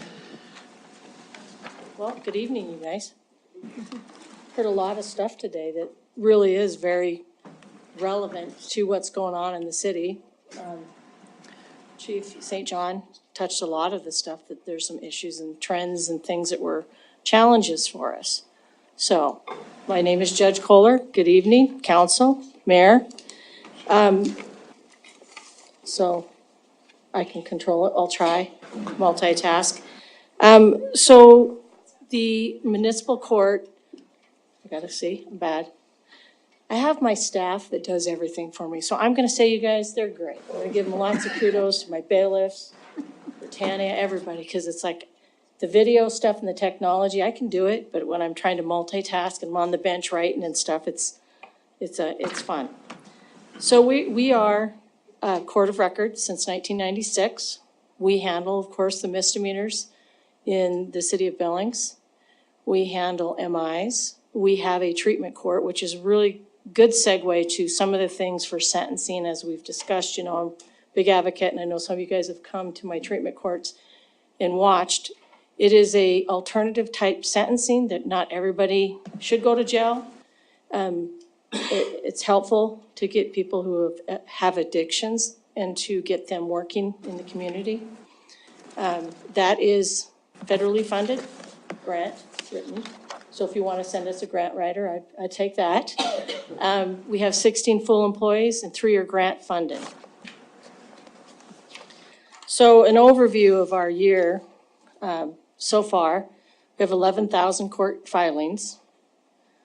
We have just got our approved DUI treatment court, again, additional funding to keep us running. And we've had over 25,000 hearings held so far, year to date. So with our DUI funding, we got $550,000 that we've got to use, which has been very helpful. With the meal safety levy, of course, very grateful that that did pass. We've got a second new judge. Second new judge will not start until 2024. So I've got a lot of years to be using individuals that'll step in and help, pro tems, because I can't have part-time anymore. So it's been interesting, but I have to say, every department that works with me has been very supportive. They're doing their jobs. I mean, the city prosecutor's office has been well-oiled, prepared for court. When you're prepared for court, things go a lot faster. You know, we've had issues with, not issues with the public defender, but they have a lot of turnover. And so what happened in the last couple months, they contracted privately to a law firm that has come in, and our cases have been processed so smooth. They've met with the defendants before hearings. They go down to the jail, and I'm not saying the public defender's office was not able to, but they were very overworked. But I have certain attorneys just for my court, and it is marvelous. So I can say that is one of the best things that's happened. So our upcoming challenges, failures to appear. So as what Chief St. John said, consequences. People who are being arrested or don't come to court, there's warrants. I generate a lot of bench warrants. And so with that, people don't come to court, they don't care. I don't know if it's COVID, I don't know what it is, but it's been a really weird trend that it's hard to get people here to court, but also the consequences of going to jail doesn't exist for certain things, and it's very difficult for our community, and I feel bad for the downtown business owners with all the open containers. We have people that have multiple open containers that can come through the court and have at least 20 to 40 at a time. And there's the specific individuals that have a repeat offenders, but some of them, there's the new program, the MAP program that has been created, and we've been trying to get that. We've had it for a while. Sometimes it works, sometimes it doesn't. Sometimes we have funding, sometimes we don't. But I actually think with a lot of work, we get individuals into that, and it seems to work. So it's another alternative sentencing, like treatment court. It's not treatment court, but it's an alternative sentencing. Applicant shortage. We have positions that are open. We have maybe 2 people that applied for certain positions. I'm really not that bad of a boss, okay? Right, Britannia? But we just can't get people to apply. But once we get them trained, and the city attorney's office steals our people because we get them trained, and they're great, great individuals. Overcrowding, you've heard it, you're gonna hear it again. There are sometimes I would like the ability to, as a judge, I have to use my judgment, and there are certain people that need to go to jail. They absolutely need to go to jail for certain crimes. There are statutes that say on a third DUI, you're supposed to spend 30 days in jail, unless there's an alternative to inpatient treatment, or you do treatment court. So I try to facilitate and ask people if they want to do treatment court. It has to be voluntary. It's a lot of work, treatment court. Sometimes it's harder than a regular sentence. Regular sentence, you're in, you're doing your scram bracelet, you're doing your programs. Treatment court can last up to 18 months to really work. I mean, you have to have people really see what their addiction is and why they got to that. Could be a mental health issue, could be something traumatic that happened in their life they haven't dealt with. And so they're using the alcohol and drugs for their self-medicating. And so that's why I think treatment court is a really great program. Technical advancement, we're trying to do Zoom. We're trying to do things to make things a little bit less crowding for in court. And to do that, it's a nice opportunity for people, but it really does take a lot of stress on my staff because they're running, like you can see, they run most of my technology. So they have to run that. And sometimes we had it for defendants calling in through COVID. We needed to do that to keep less people in the court. However, it took a lot of time because people didn't know how to run the computer. They couldn't get their sound on. I couldn't see their video because I have to see somebody when I'm dealing with them in court. So that is actually a challenge. So our budget, we're under budget, which is good. We are projected for 11% under projected revenue. We're not supposed to be revenue generating. So that's really something we really can't talk about. Our increase has been due to personnel because of step increases. And you can see again, percentage of is 80% personnel. That's for our court budget, but then for our treatment, it's the opposite. Oh, and our total budget, gotta go back, is over 2 million. However, 500 of it is from the grants. And then these are the hearings that have been held throughout the years, and as you can see, like the warrants, bench warrants are up, and they are because I generate the bench warrants because people don't come to court. There's no consequences.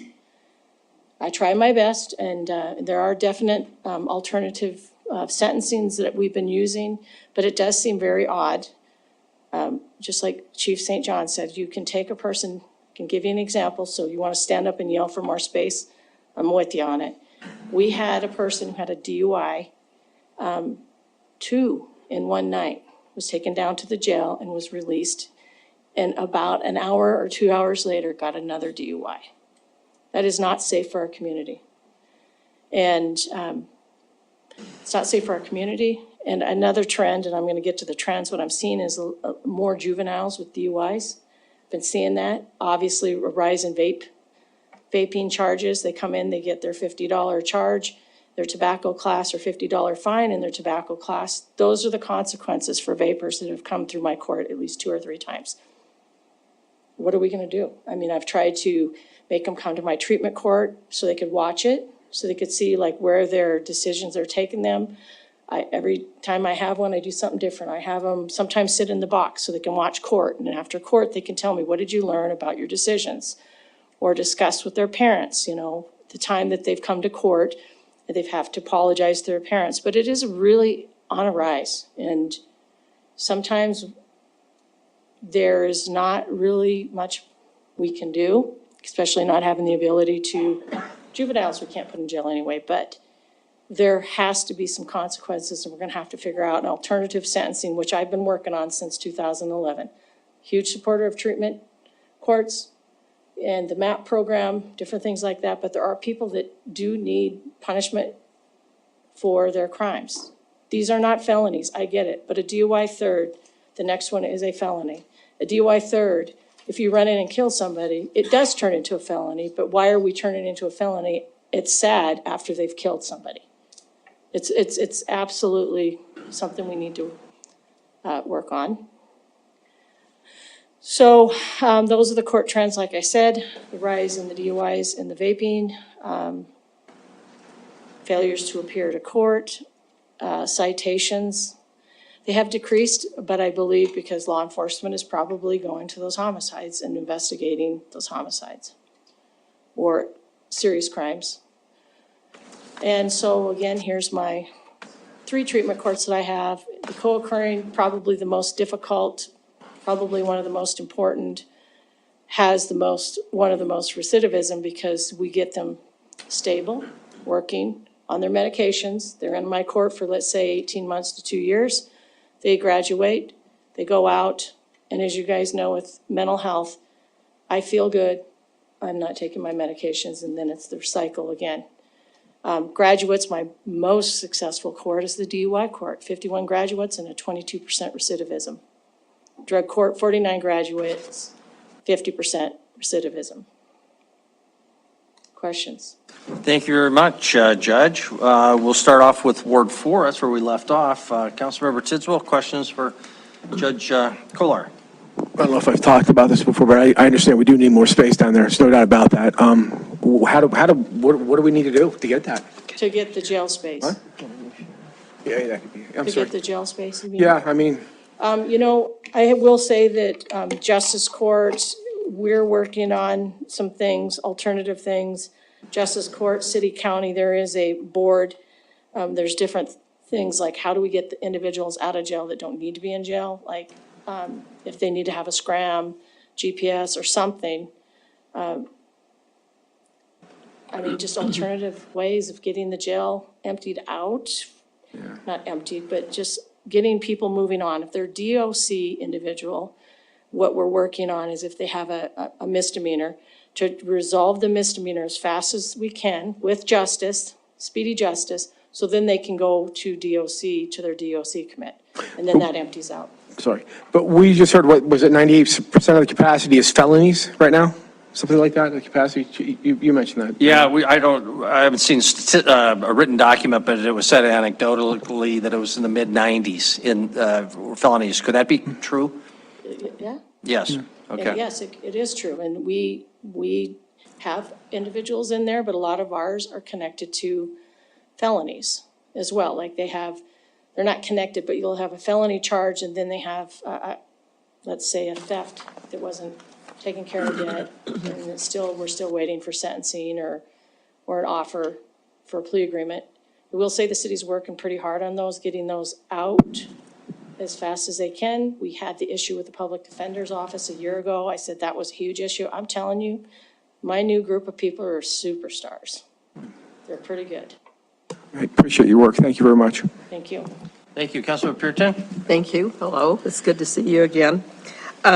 One of the, I think it was the number 9 slide on the recidivism, on your drug courts and your DUI courts. Right.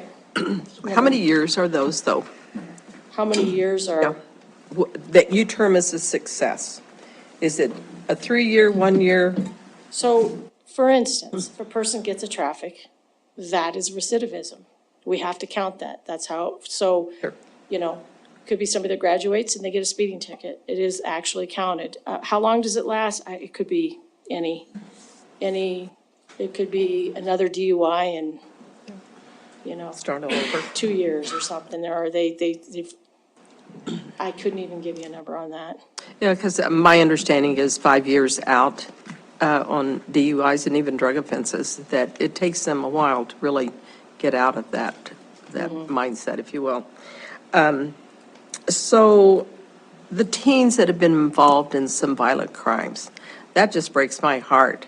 So are these teens that you have seen in misdemeanor court? So the teens that have been involved in some of these violent crimes, have I seen some of them? Okay, so you're making me remember thousands of people, but I will say there has been some of them, and I'm going to tell you, some of the I'm not saying them for sure, but they start out with seriously MIPs. People, you know, kids, they don't think it's a big deal. Right. And they're making decisions to, you know, to drink and drive, use marijuana, whatever, and these are, or smoke even. And, well, it's just a smoking charge. But it truly is just their respect for the law and their step by step to the next level. So some of them, probably, but So could you explain your bench warrants? Those are ones that someone was supposed to show up.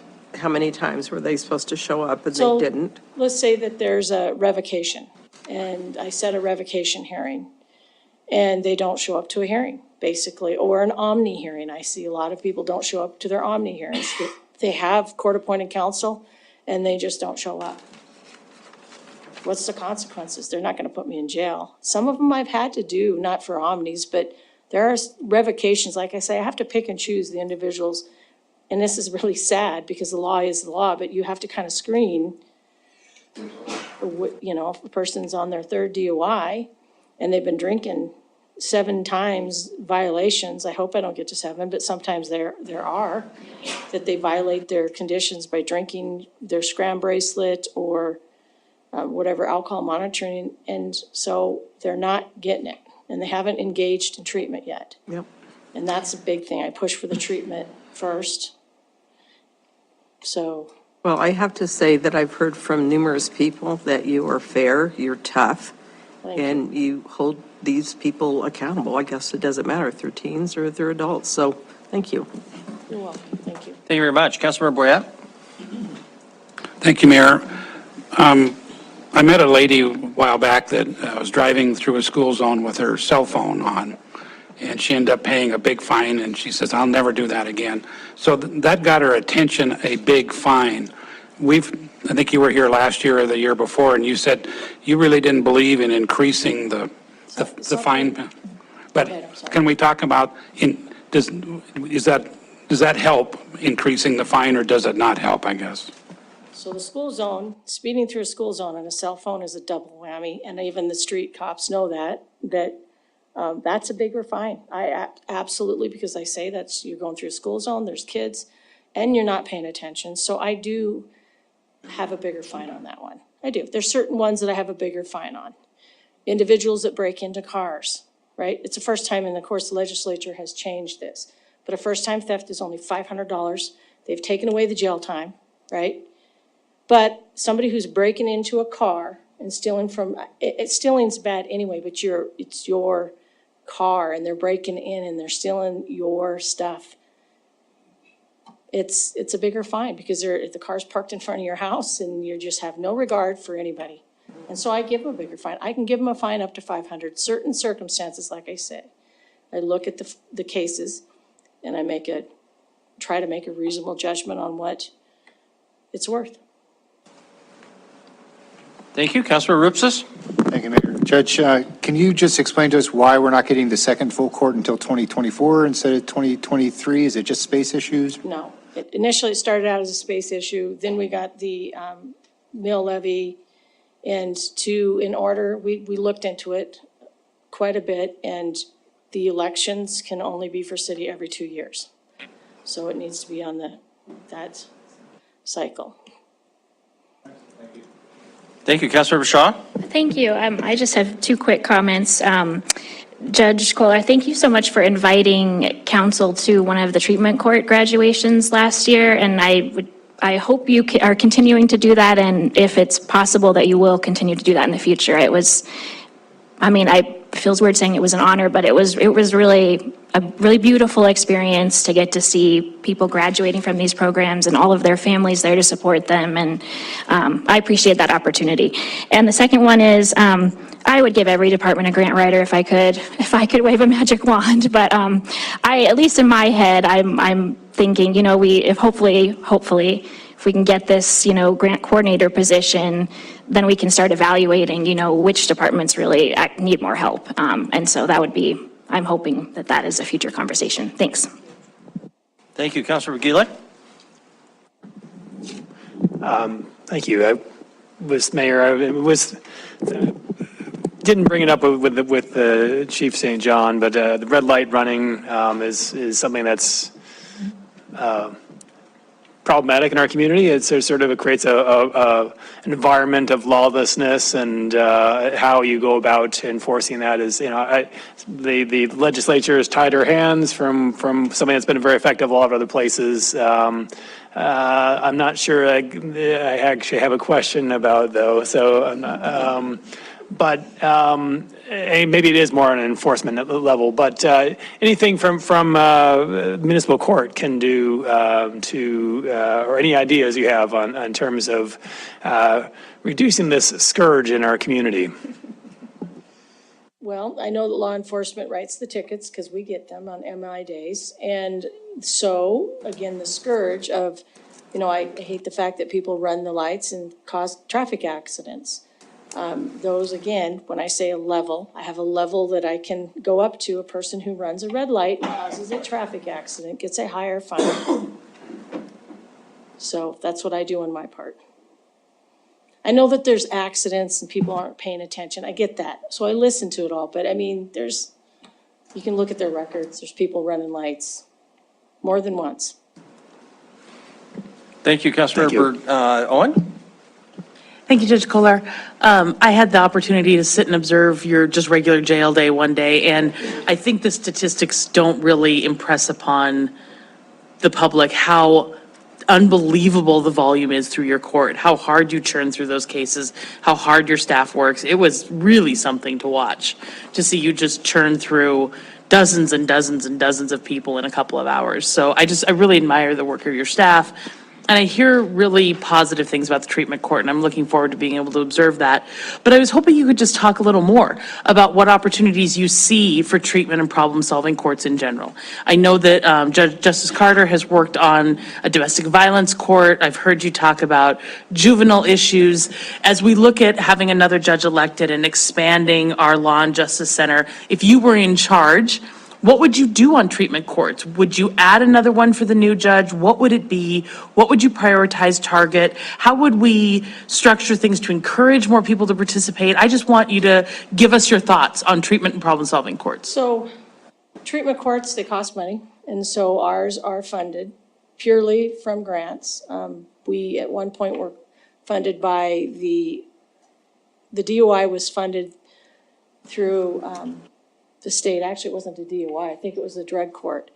And so years ago, again, the legislature decided that the city of Billings should be funding their own court. And so, because we're our own entity, so they took that funding away. And so then, of course, grant writing, but we've been grant writing for ever since I've been on the bench. It's a funding issue, and it's a lot of work. And I'm going to be honest, I don't write the grants. I don't have the time, my staff does, and they're amazing. Again, I've got the greatest staff. So I hope that the city attorney's office, if they're listening, they don't steal any more of my people. But if Or St. funding John. weren't an option, what would you do? If it was, I would probably, definitely, we could use some sort of juvenile, because we get a lot of MIPs. They take up a lot of time because I try to spend more time with them. If you have 10 juveniles in court, that probably takes up, I'd say, an hour. If you see the short amount of time I have. I mean, it's a churn, yeah. And it's just people are here waiting, and I'm sitting here and I feel like I'm parenting, and I know the parents are asking for help. So it's not just a parent thing, they're asking for help. So probably a juvenile, potentially a juvenile court, just to see the MIs and DUIs. And so a person could spend some time with them and actually talk to them, like I try to, but it takes up a lot of time. Sometimes I'll bring them all in and line them up here in the order of the file that I have up on the bench, and I'll talk to each one of them, and just, so they're all standing up there so they understand there's an issue. So as a kind of a tag on to that, are you happy with the way the Law and Justice Center is building out at the Stillwater? Is it giving you the space for these courts and treatment courts and? I am. I wanted my own private bathroom, but they didn't give it to me. We didn't get one either. We asked for one too. But other than that, I'm happy because there's one closed. So, yes, I think it looks great. I think the work that's been going into it and the thought is really, the last time we had the meeting, it was very, looking at the space and how it was organized. They did a really good job. Okay. And then last question, and I'll be done, Mayor. I know, at least I think, that municipal court and justice court work pretty closely together. We do. Does that same collaboration exist with district court? And are there good ways for judges to identify systemic needs, structural challenges, within your bailiwick, not getting into legislating or policymaking, and get that to decision makers? Does that framework exist? It does. Okay. I just was at a judges training last week with Judge Walker and Judge Carter. And, we've talked about some things that are coming up. And as far as district court, I'm still pretty close to some of them that they used to work with me. So if there's an issue, or if they have a question, if they, let's say, they have a treatment court person and I have somebody that's a veteran, and we think he would be better in Judge Nisley's court, then we transfer back and forth, and I get a lot of district court defendants in my court, a lot of felons that I take on. So, yeah, it works. Thank you very much. Councilmember Joy? Thank you, Mayor and Council, and thank you, Judge Kolar, for the work you do. I don't have a question because they've been asked and answered, but I just want to say I appreciate what you do, and I think we've been, since we have hired an information officer, I think it's really important that maybe this is an aspect where your good work can be something that we talk about too, because very often we have constituent calls and it's just, a lot of complaining, nobody's doing anything. And what they don't realize is that there's a lot of people working really hard to do that, you and your staff. It's just that the problem is bigger than what we can fix with what we have sometimes. So I thank you very much. Thank you. Judge, I'd just like to explore with you a little bit of the options for some sort of non-custodial alternative to jail, because now the jail is not an option, a good option for misdemeanor defendants, it seems. Nor is just ignoring whatever their offense is, or their failure to appear, or their violation of a protective order, or all of those things. Would it be possible to systematize a system of public service where they would be sentenced, and I don't know what the legal authority is or isn't here, but for a Saturday cleanup on I-90, every Saturday, and we'd have to hire somebody or find volunteers who would supervise, but 40 people show up and they clean up for 4, 5, 6 hours, and that's their sentence. The concern would be, of course, if they don't show up, and then you would a certain percentage of those wouldn't, and then you would assign a second cleanup, which they might not show up for that. But half might, or maybe 3/4 would. And you've solved a large part of the problem by having some sort of consequence. Doesn't have to be severe, but something that's also beneficial to the community. It's also public, which I think is a good thing for people to be seen. So do we have alternatives, that one specifically, or others that are somewhere between nothing and jail? So not everybody goes to jail, again, because you guys know that the ones that probably would be is the DUIs and some domestic abuses and very severe assaults. So on my sentences, I do, like, if they do have to go to jail, there's something that's called Sheriff's Labor Detail that the county has put together. I don't know how many years it's been working, but instead of doing 10 days of jail, I'm just saying 10, the person only has to do 5 days of Sheriff's Labor Detail, which is going into the community and actually working and giving back to the community. On my sentences, I'll give community service, sometimes for the fines, obviously to help them out. So there are programs, and yes, we had some of my treatment court people help clean up, so they're visual. Every month, they do community service out in the community. When I'm doing bench trials, on the Wednesday that I can't do treatment court, we're doing bench trials, they go out into the community and they give back to the community. Whatever program or whatever project we've decided that they should do or want to do. They're actually they're very excited to do that. The other thing is that you have to be careful, and this is why we have to work through some of these organizations, alternatives, usually for our community service, because you want to make sure that they're covered by workers' comp. And so if we send them out, we're going to make sure that there's something in place that protects the city for somebody that may get hurt. So we do that, and it's a great idea. The work, what do I call it, chain gang, I don't know, but yes, I guess it could, but we kind of do it in little bits and pieces. Okay, thank you, Councilor Tricky. Thank you, Mr. Mayor. So it's your turn for my public safety mill levy question of the day. If you were given a public education budget, what do you think you could focus on that would help with your caseload? That would help? I probably would focus on addiction. I mean, I say a lot of underlying problems are addiction, truly.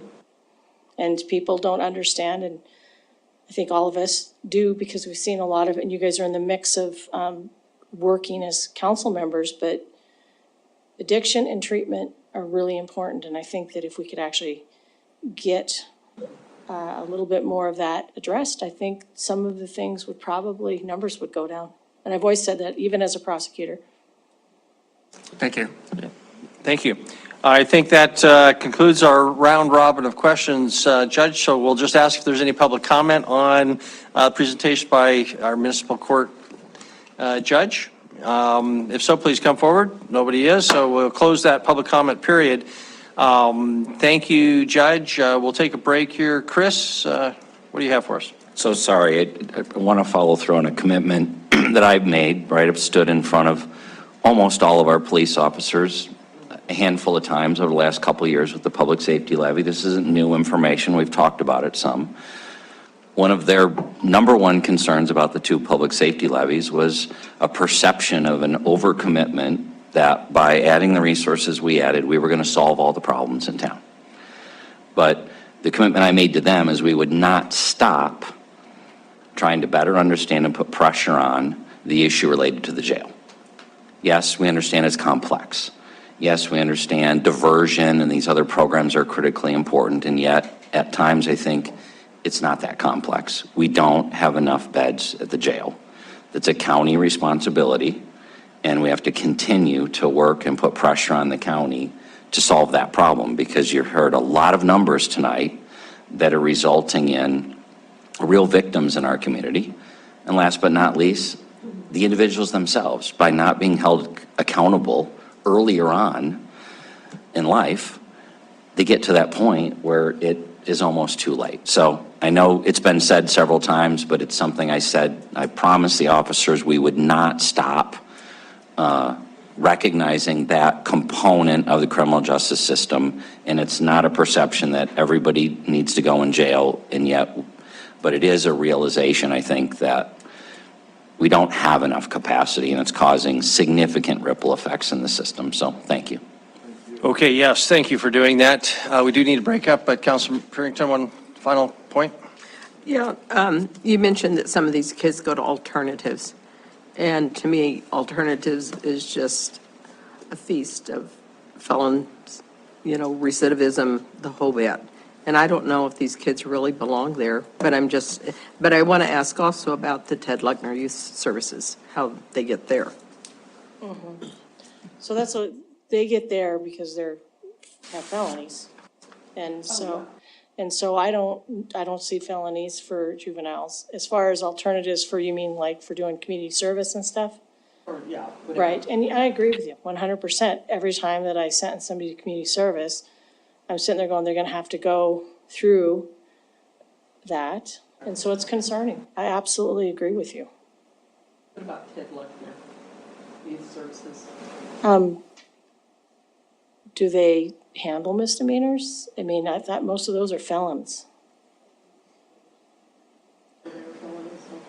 Yeah, it'd be great, but then again, like you said, it's a different level. We find this in treatment court as well. You can get individuals, everybody's different. Everybody's, let's say in the criminal world, they're at a different level. Juveniles, young kids, some of them are very criminal, but they're starting out fresh and just, they're not at a huge level, but as they go on, and that's why we're very careful about who we put into treatment court too, because we don't want certain people, we're very aware when we screen them, we'll put them in, but we're very aware where they're at, so they're not preying on some of these individuals that are making them, I guess, teaching them to be more criminal and preying on them, so. So when are your days in court?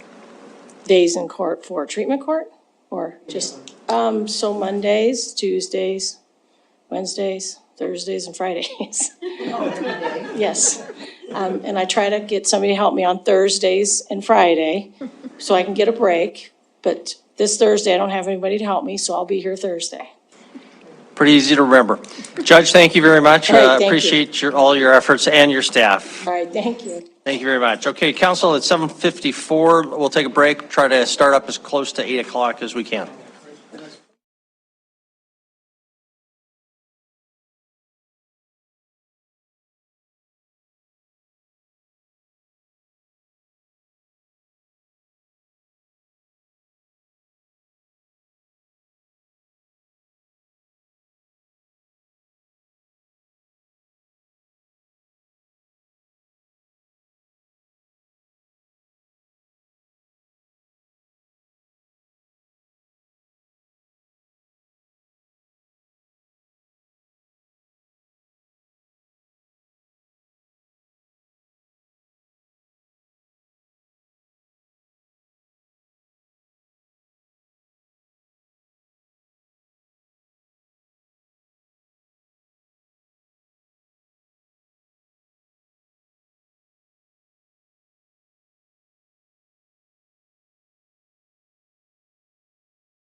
but nobody else. Well, yeah, you get a big fight over that. Yeah, I mean, pretty, you gotta make sure you got a shotgun.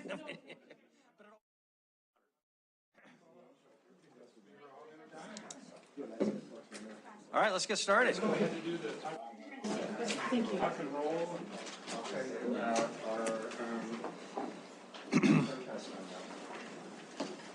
We got a volunteer fire department in my village.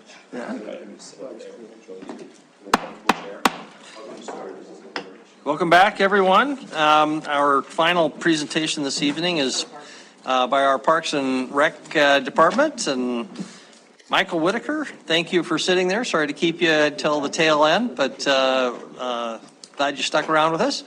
We've got you allocated for 60 minutes, and that includes questions. Don't feel like you got to take it all up, but we know you've got a few slides, so you're off to the races. Go ahead. Well, good evening, Mayor and Council. On a positive note, it was pointed out to me that I had a very large presentation, over 50-plus slides, and that I might want to reduce that so there'll be more time for Q&A. So we did reduce that down to, I think, the low 30s to free up more time for Q&A. And at the same time, we did make a change as relates to the PMD's assessment table. But Mike Pigg is here tonight. He'll explain that change. I also brought two of our superintendents. They will be tag teaming tonight in regards to the presentation. I've got Mike Pigg. Take a bow, Mike. He's our park superintendent. And we have Corey Thompson. He's our rec superintendent.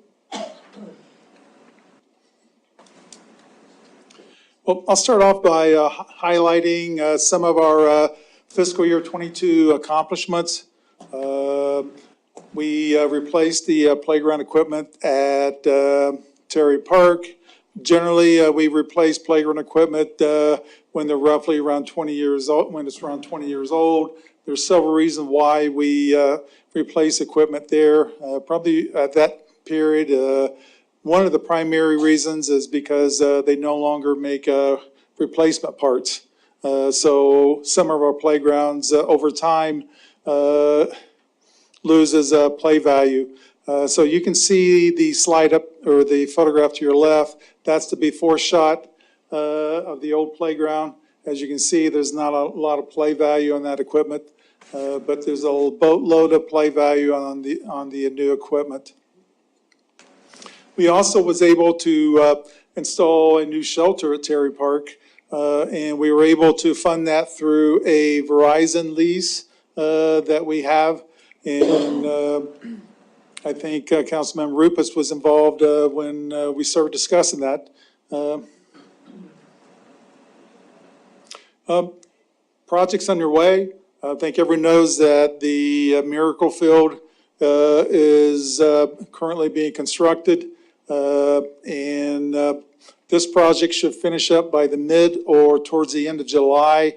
We already have a big grand opening planned the first part of August. This is, to me, is a great example of a public-private partnership. The city put up $1 million, and the Landis Legacy raised $1 million too towards this project. We ran what we call the public portion of the project, and that included mass grading, paved parking area, installation of accessible sidewalks and walkways, ADA accessible restroom, replacement of irrigation system. I said ADA accessible restroom, but that was part of the Landis Legacy Foundation project, or portion of the project. Once the facility gets built, we will program that facility. Our rec division has been meeting with Miracle League via Zoom for the past 6 months. We hope to start that program around the first part of September. Another project that's underway, we are building a event shelter at Optimus Park. This project was funded through tip dollars. We believe this project should be done in time for the summer season. The shelter kit has arrived, It's just a matter of the contractor mobilizing. We're in the process of upgrading playground equipment at Lillis Park, and we believe that within the next month, this playground project will be complete. Just a little background on how we do playground projects. We find out the most cost-effective way to do playground equipment to have park staff to remove the old equipment. Then we usually end up purchasing equipment on state contract pricing. Then we haul an installer to come in and install the equipment. Then the parks crew gets mobilized and they put down the fall protection. And that has proved to be a very cost-effective way of doing it. And one advantage to it too is by having the Parks Division do the fall protection. We know that as soon as the installer gets done, we can be in there the next day to put down the fall protection. Sometimes it's challenging to coordinate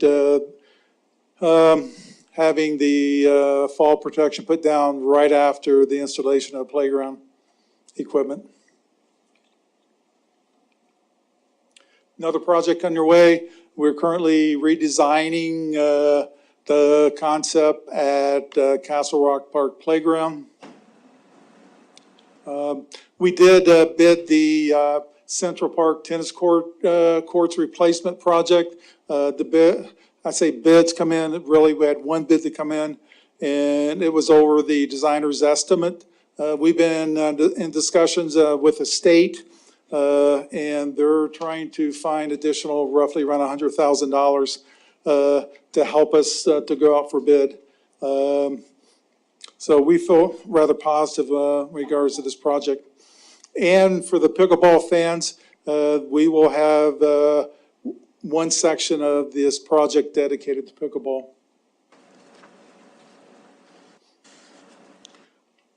Other projects underway is we will be replacing the playground equipment at North Park and Arrowhead Park. Other projects, we're automating the irrigation system at Ponderosa Park, and I'm very happy to announce that we're on the fourth and final phase of paving the road in Riverfront Park. This has been a great I say partnership, but with Public Works, they just tack on our paving project with their paving project. The only thing they require from us is funding. But yeah, we get a good price and they oversee the project. We also will be replacing the liner at Rose Pool. We generally don't replace and do major work in the spring, because worst case scenario, something happens and we don't open the pool on time. So most major remodels or upgrades happens in the fall. So we don't run the risk of not opening on time. Another project underway is South Billings Aquatic and Recreation Center. A&E architect or A&E design firm will be giving council an update on May 23rd on this project. CDBG CV projects. We had the opportunity to receive approximately $1 million to do several projects in our parks. What we did was we reprioritized our community engagement / volunteer coordinator. He's managing all these projects in the Parks Department. These projects include Pioneer Park Heritage Trail, the Heritage Trail section that runs through Pioneer Park, Comanche Park Playground, and ADA accessibility. Our cemetery supervisor is running that project. Zimmerman Center accessibility upgrades, North Park restroom replacement, North Park new shelter at North Park, North Park Center accessibility upgrades, North Park Center HVAC upgrade. And as you can tell here, North Park is getting a major upgrade. An overview of the Parks and Recreation Department. We're broken up in 3 divisions. One's Park Division, Recreation Division, Administration.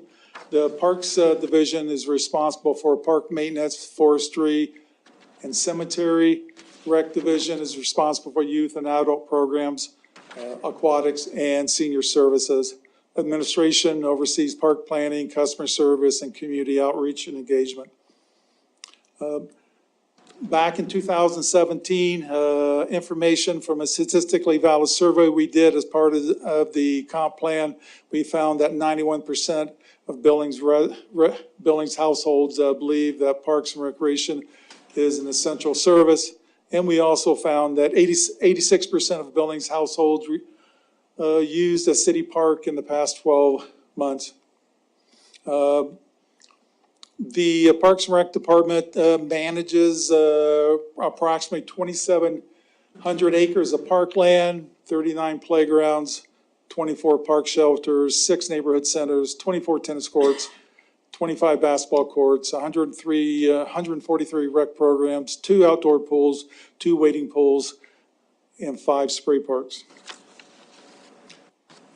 I like this slide because it does a good job showing how we have parkland throughout the city of Billings. There's roughly 2,700 acres of parkland there. So it gets challenging sometimes getting to all the sites, but we manage roughly 10% of the lands in Billings. Now I'd like to have Corey Thompson, our rec superintendent, to talk about the rec division.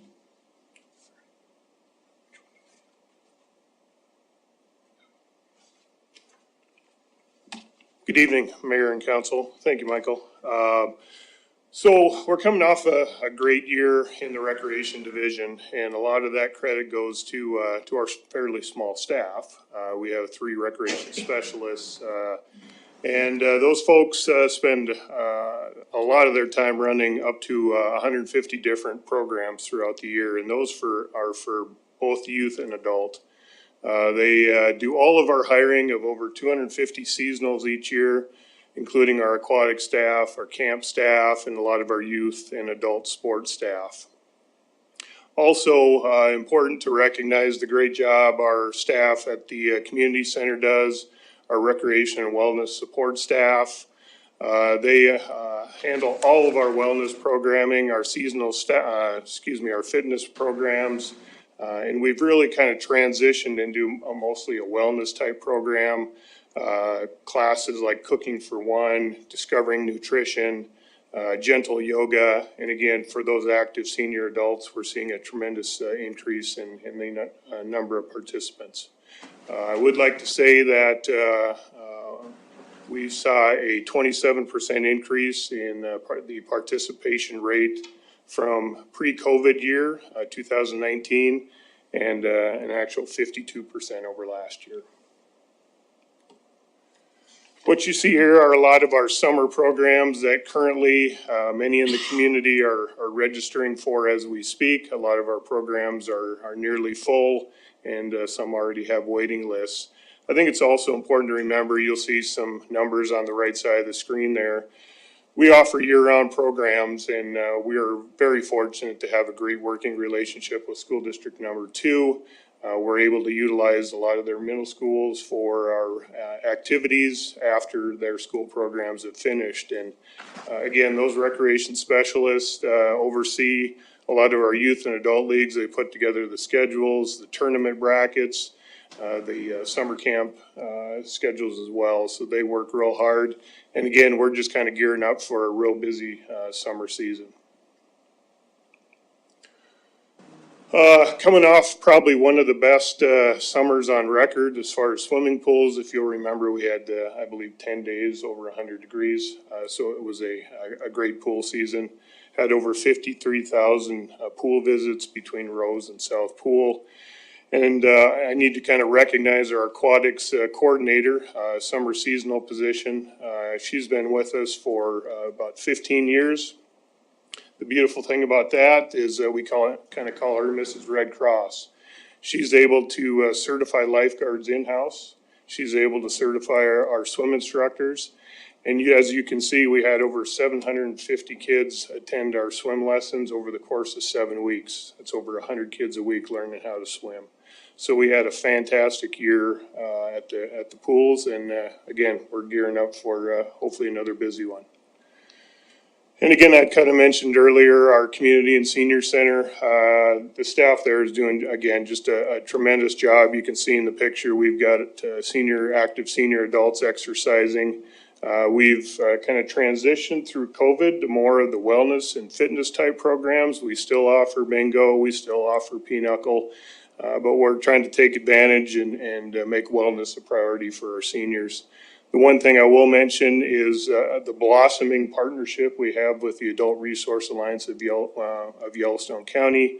They are utilizing our expertise to provide wellness and fitness programs at their locations in the Heights and on the West End. So that's allowing us to reach out and make those programs a lot more accessible for seniors.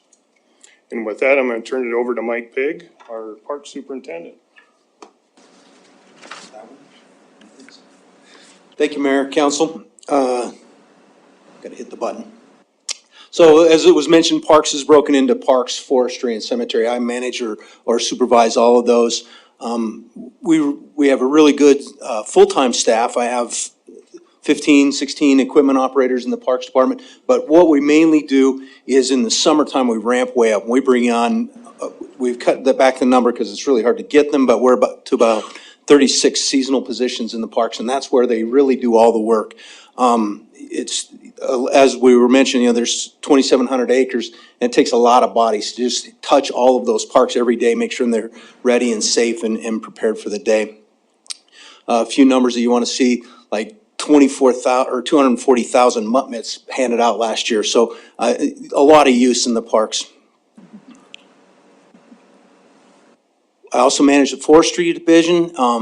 They every year, or our trees, we do an inspection. Every 7 years, our trees are touched by my staff. So we have over 10,000 trees in the park system, and every year, every 7 years, those trees are touched. So they're very safe and very well pruned. They're probably the best pruned trees in town. They're one of the programs that we're really concentrating on right now is the buckthorn control. You may have heard me talk about this. Down at Riverfront Park, it's a noxious weed that's taken over down there, and it's just, it wipes out everything. There won't be any grass. It'll actually choke out Russian olive trees, so it's very tough.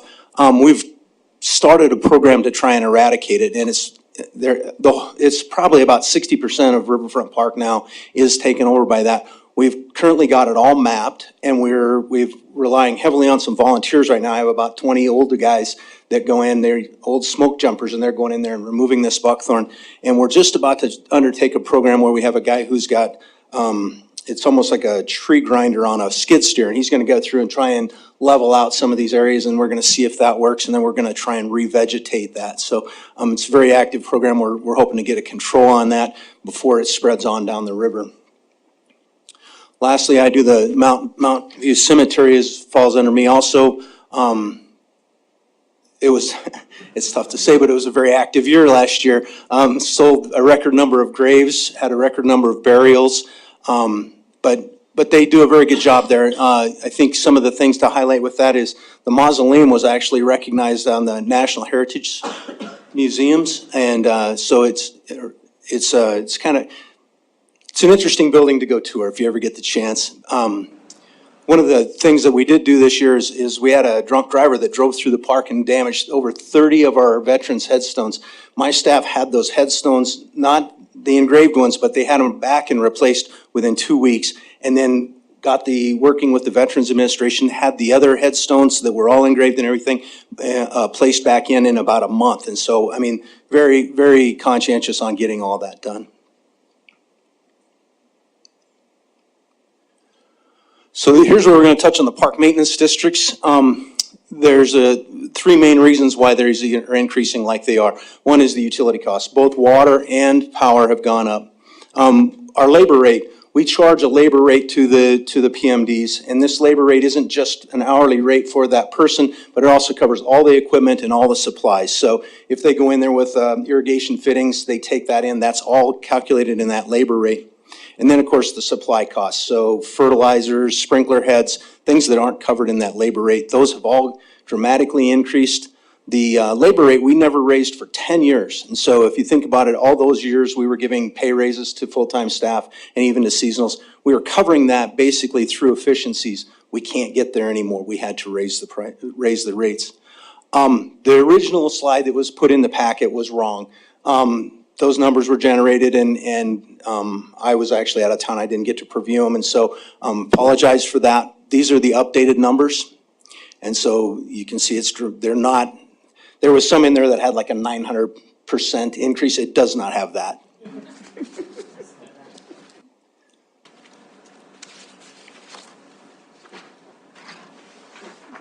I'm just going through it. It's 3 pages long, so I'm trying to give you time to look at it if you need. So overall, it increased the PMDs overall. If you add it all up, it's a 9.8% increase overall. Each one has a little bit of a different variation of the increase. It's based on water usage, power usage, and then also, a larger PMD, going to have more people, more time that we spend there mowing and things like that. I'm going to hand it back to Michael.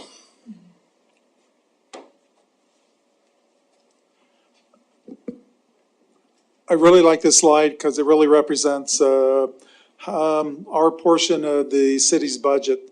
We received 2% of the city's budget as relates to Parks and Recreation.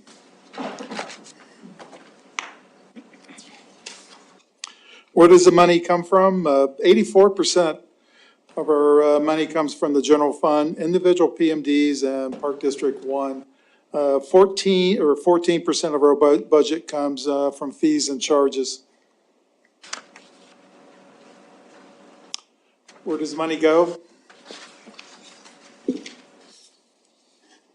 82% of our money goes towards maintaining our parkland, a cemetery, and facilities.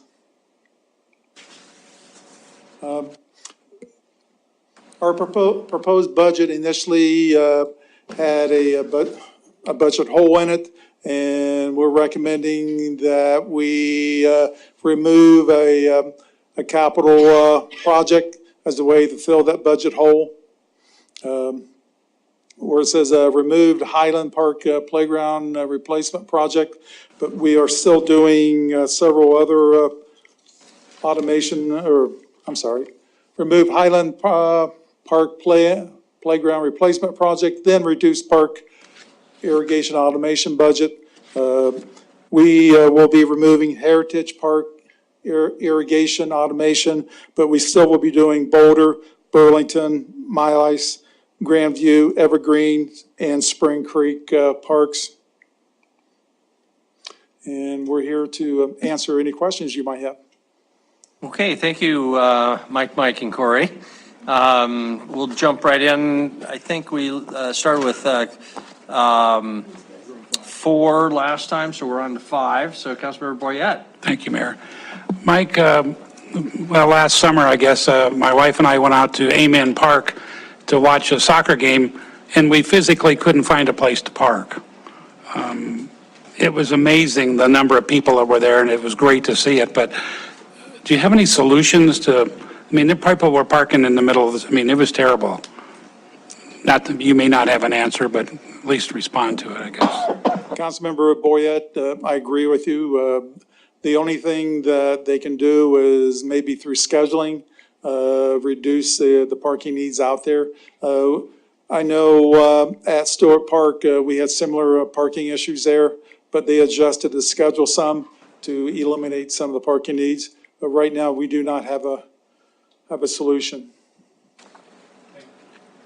Thank you, Councilor Ripsis. Yeah, I have a few comments. I'm sure you'd be surprised. First off, you guys do an incredible amount of work every year, and thank you. Your teams just, they do a ton with very little relative to a lot of other departments in the city. So thank you for that. One of the areas where we really struggle to kind of keep up is in getting all our capital projects done in a timely manner. We just don't have the staffing to push those projects through and give them the attention that they deserve so that they get done within, the capital year that we assess, as they probably should. So I have noticed over the years, and we did this big project, you remember, to look at the PD1 reserve and where that came from, and a big part of that reserve is accrued because we don't tend to spend the whole O&M portion of that PD1 assessment every year. If we look back historically over the last 3 years in your budget here, we're 226, 233, and 231,000 under that O&M part of the budget. I would like to suggest that we actually hire that project manager, that second project or parks planner, using that funds. We are consistently under budget in that area. We should be using the taxpayer money more effectively by hiring a second person, a second resource that can help get those projects through. So I am going to encourage us to do that. I am also going to notice that we still don't have a matching grants fund to be a good partner with small projects around the city. And so I think that other portion of that O&M piece that we're not going to use on a project manager could be used to start a maybe smaller than desired, but at least some kind of small matching fund. Maybe it's $100,000 to incentivize local partners around the city to do small projects in our parks and help make those things come. And give a dollar-to-dollar match for somebody who wants to raise $20,000 to put in some senior equipment at a park. We'll match that, whatever that is. So I would like to see those things in there. The other thing, I am really not happy to see our capital projects being cut out of the parks departments. We're cutting a playground replacement project in a very vulnerable area of town where it's needed. We're cutting an automation irrigation project that will save the city money. So I'd like to see that $300,000 not go away. And I have some ideas for how we can plug that without actually raising anything incremental on taxpayers. So I'll put those forward next week. But Michael, is there any reason that you wouldn't want to do Highland Park and the other irrigation project if you actually have the funds for that? Councilmember Rupes, no. Okay, thank you. The last thing I'd say before passing on is in our budget books, page 122, you said that we're going to have a goal of 100% cost recovery on the new rec center, or the proposed rec center that we're building. I'm very concerned that we're setting the bar too high, setting unrealistic expectations for us. If you look back at the master plan, some of the rec centers that were visited down in Denver did not hit 100%. Right, and the ones that did not include maintenance costs in their cost recovery calculations. So I'm concerned that we're setting some unrealistic expectations, and I want to be sure that we are programming as aggressively as possible to get that number as high as possible, but maybe we just need to just say, we're going to have a goal of maximizing our cost recovery there, and not try to lead the community towards this kind of expectation that there's not going to be some extra investment required to maintain and keep that thing up and going. It's going to be a great win for our community, but we all need to understand that there's probably going to be some subsidies that we have to have in there. So not a whole lot of questions in there, but thanks for the presentation, and I hope that we can find some ways to do some of those things that we've put off for years and not cut back. As Chris mentioned, we need to be investing in things that are going to make our community better and reduce the causes of crime, right? And giving kids more opportunities to do things and increase programming for them and replacing playgrounds in vulnerable neighborhoods. Those are all good things, and we need to be doing those. So thank you, Michael. Mike, if you want to comment, feel free. Otherwise, we'll move on. Was there anything that you wanted to comment on? Well, any of that? Council, I completely agree with Councilmember Rupes. Okay, thank you very much. Councilmember Shaw. Thank you. I also agree with Councilmember Rupses, so those are great suggestions. Thank you for increasing the seasonals' wages. I saw that. That's going up. I'm really hoping that that helps with the hiring this summer. Those are such important positions, even though they are seasonal, but really critical. So fingers crossed that that's enough. My question for you is also about the Highlands Playground. So what was the thought in taking that one off instead of dropping another irrigation project? We, after talking to the park maintenance staff, they believe that we can get through and hopefully another year with that playground. Okay. I think my comment would be that a playground is much more visual for our community. They can see it. They see it going in. We know that the efficiency of the irrigation is important, but it's not the same kind of impact. And so I wonder if that maybe should be adjusted. That'll be my one comment. Thanks. Councilor Gillett? Great, thank you. The administration put on a great orientation, and so I did get to find out about the Parks Department and all its facets. It was very helpful for me. It was eye-opening in a lot of ways, especially with the recreation. That was stuff I wasn't aware of. I think it is amazing what is being done in our community. Yeah, well, we have some really great assets in our community. I guess I'm also really pleased to have Councilmember Rupses on our council now with his expertise too. I look forward to some of the lead that things you're suggesting. So thank you. Councilmember Owen. Andy, I think my questions are for you because they're sort of structural. Am I confused, or do cash in lieu fund balances not show up in the budget?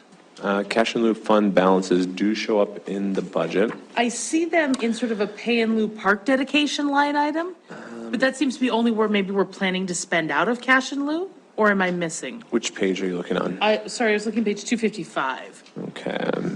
But I don't see anywhere where it just says, here's all the cash in lieu, here's all the parks that have fund balances. Yeah, we don't have it broken down by the parks in here, but the park program fund, I'm trying to find the page here, 255 it looks like. Yep. That, it's combined with other park programs there, so yeah, it's not explicitly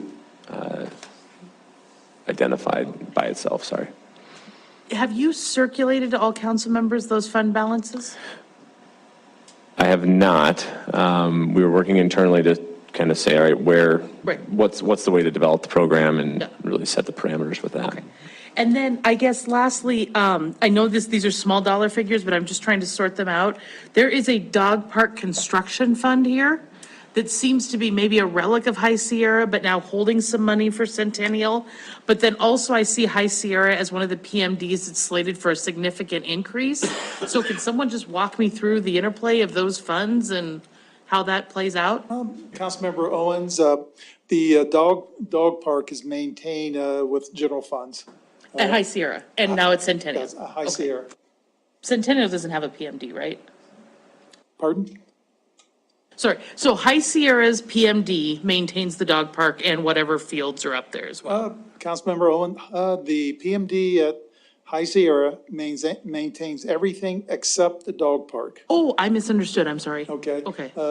General fund funding maintains the dog park. The rationale behind that is that the dog park is more of a community park amenity, so it should be funded out of the general fund.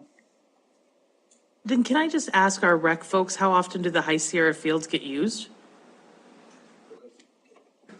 They're sort of not immediately visible. Okay, so actually all the flat spaces at High Sierra do get programmed. The high school girls team uses the one below the water tower. That's their main practice facility. And then for high school soccer. Oh, I'm sorry, I meant to say soccer. And then we have a number of youth soccer groups that then utilize those facilities in and around them. And then also we program that with a lacrosse league. And so it's pretty much busy all the time. If it's not soccer and lacrosse, it's little guy football. So those are, and if you walk up on those flat areas, you'll see they're striped. The high school stripes them, the youth sports stripe them, so. Okay, thank you. Yeah. Thank you. Councilmember Troy? Thank you, Mayor and Council, and I too want to echo Councilmember Rupsis's excellent analysis and detail into the parks budget, having served our community through his participation in the Parks Board is very helpful to council and very helpful to our community in understanding how we fund our parks. I would like to just comment when the South Billings Multi-Generational Rec Center, I think when we went to Denver, the only facility that had 100% cost recovery was one woman who sat at a desk, and there were artificial turf fields in the building with one pop machine. I believe that was 100% recovery. So just to make that clear, that's what you get at 100% cost recovery. Thank you. Okay. Thank you. I also like the idea of setting aside money for a matching fund. I've made that point myself frequently. Even if it is small, it's an opportunity to learn the process, get the public aware that we do want to be partners. So to the extent we can find those dollars, even if it starts small, and we can develop some expertise in that, I think that would be great. Although I would caution us that you can't have your cake and eat it too. So if a donor comes forward with dollars that's going to be matched, that their priority becomes our priority. And we can't always expect that the public will want to fund our top priorities. And we have to be able to adjust because, hey, if it's a 50-50 deal, it's worth it. The other thing, yeah, certainly the 100% cost recovery is unrealistic. But I was curious, Mike, if you've got any number in your head for when it comes to private donations for the rec center. The number we're hearing now is around $70 million as a price tag. We think that we can get $35 million from Suburra in bonding capacity. That still leaves a gap of, call it, roughly $35 million or more. Of that amount, what percentage do you think is realistic to have as a target to collect in private donations from the ice community, the courts community, the swim community? And obviously, we're not going to hold you to that, and there's no correct number. But do you have any number in your head for what would be a fair range? Mayor and council, I think you haven't seen any commitments yet because that we haven't approved the vision for the facility. I think once council approves the vision for the facility, when I say vision, the programming that we're going to have at the facility, hopefully once that happens, we'll have the ice community, the aquatics people to step forward. But I think they're waiting to see what the city vision is for that facility. I guess I didn't answer your question, Mayor. Well, to be determined, I guess. Councilmember Trickey? On that topic, just a quick comment. I do know that the Suburra is meeting right now, or the meeting actually may be over, but one of the topics of that meeting was to try to figure out how to get community engagement going on that project. So that said, I will also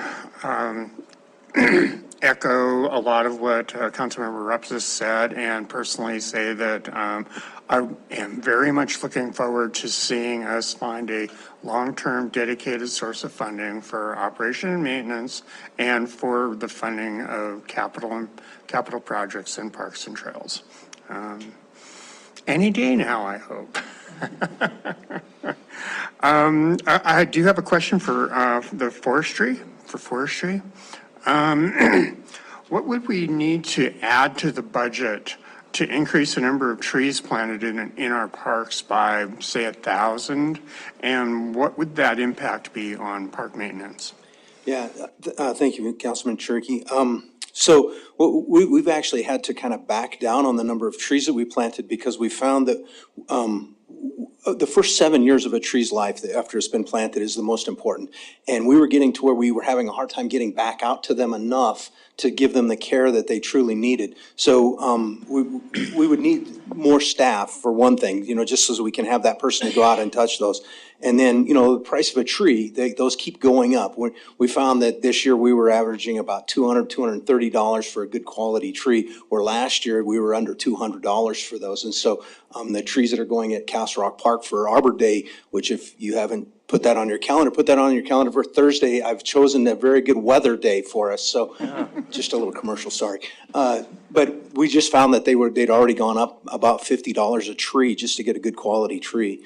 But we found that if you don't give them that care for the first 7 years, you might as well not even plant them because they get rubbed by the deer, the kids break off the branches, something else happens to them. And so we found we just have to touch them that often.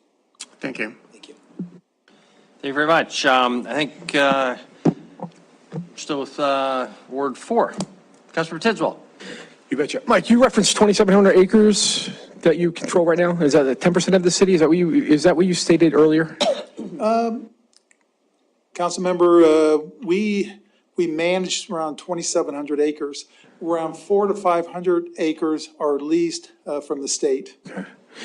Is there a ranking like per capita of parks, like of cities our size? And Yes, there is. There's a national standard, and by far we are way above the national standard as relates to acres per capita. And perfect. Thank you for the answer. And I appreciate the orientation you put us through. It was fantastic information. And I would be remiss if I didn't tell you how lucky we are to have Mr. Repsis on the council here. Give that man a gold star. Councilmember Purington. Oh, I'll second that, jeez. So Mike, I have a couple of questions, well, more than two, actually. The aquatics facility and also the forestry, it was more about numbers of what you do, how much, you sell in concessions and everything.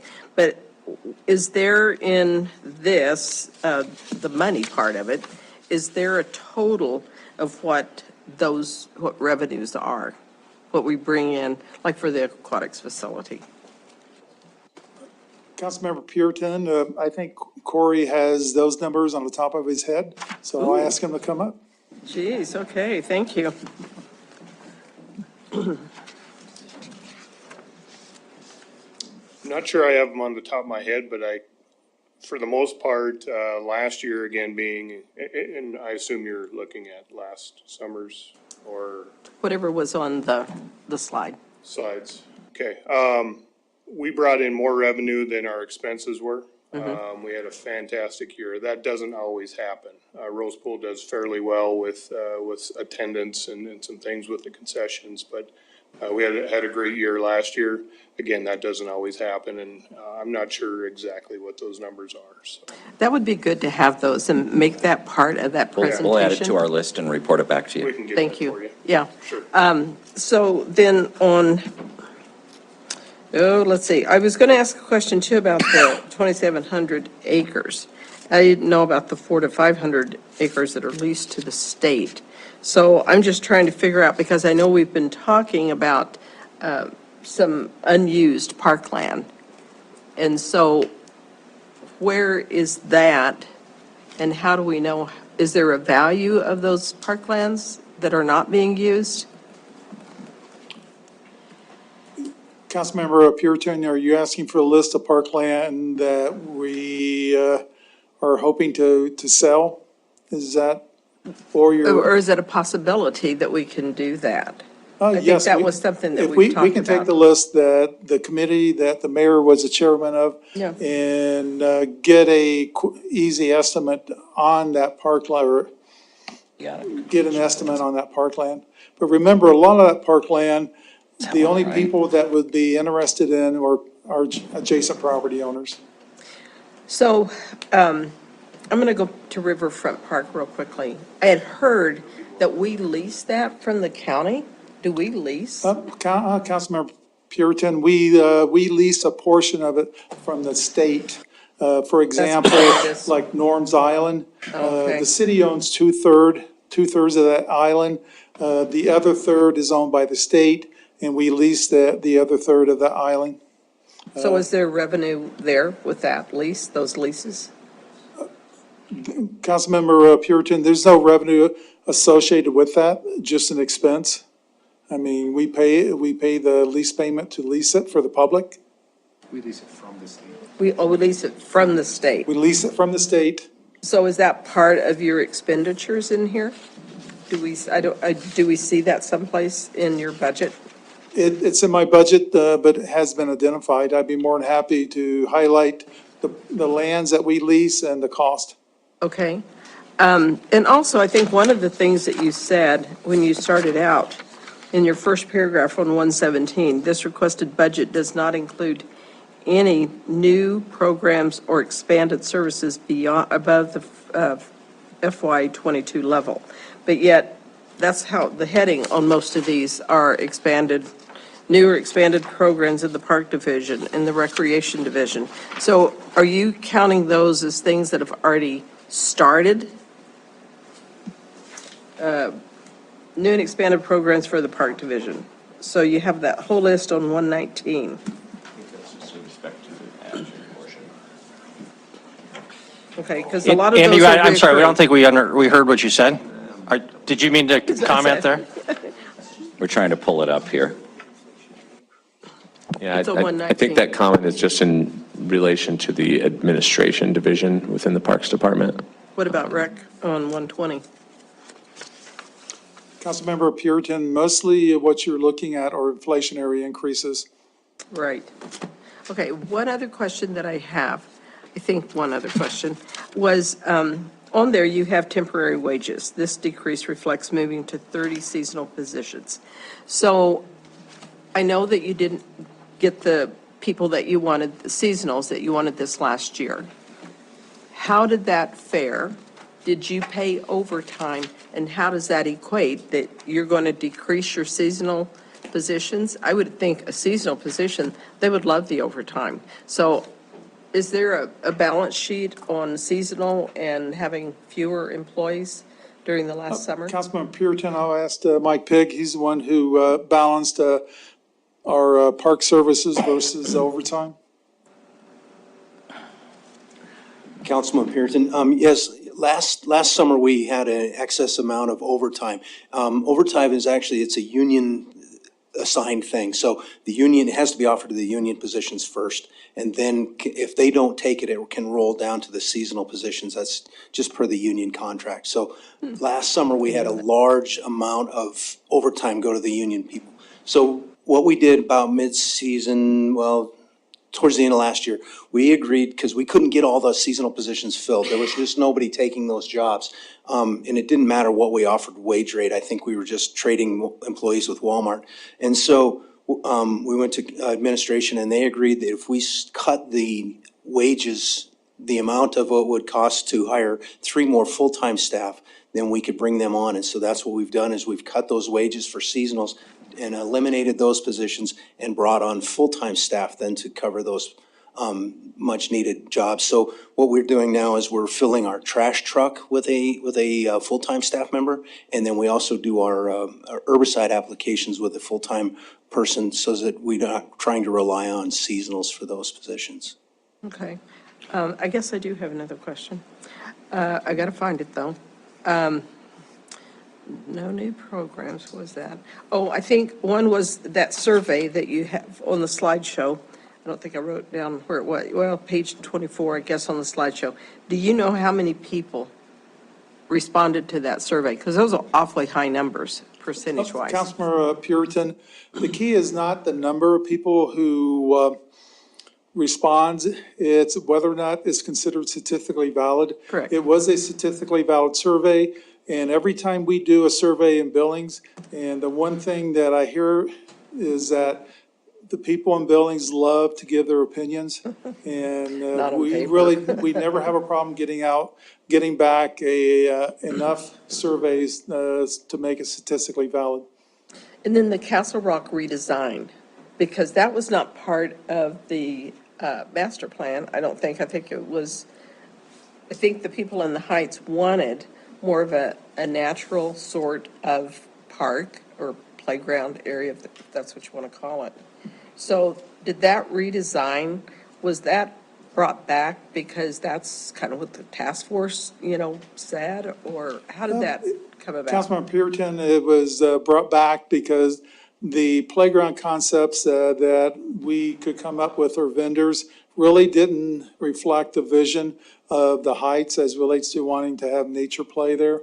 So we met with our consultant, and he's currently redesigning it to hopefully better meet the vision of the community in the Heights. Because those are really pretty neat. I've seen those, and they're busy. They're busy little parks. Whenever they have that natural, whether it's a little stream or Natural the play. rocks or whatever.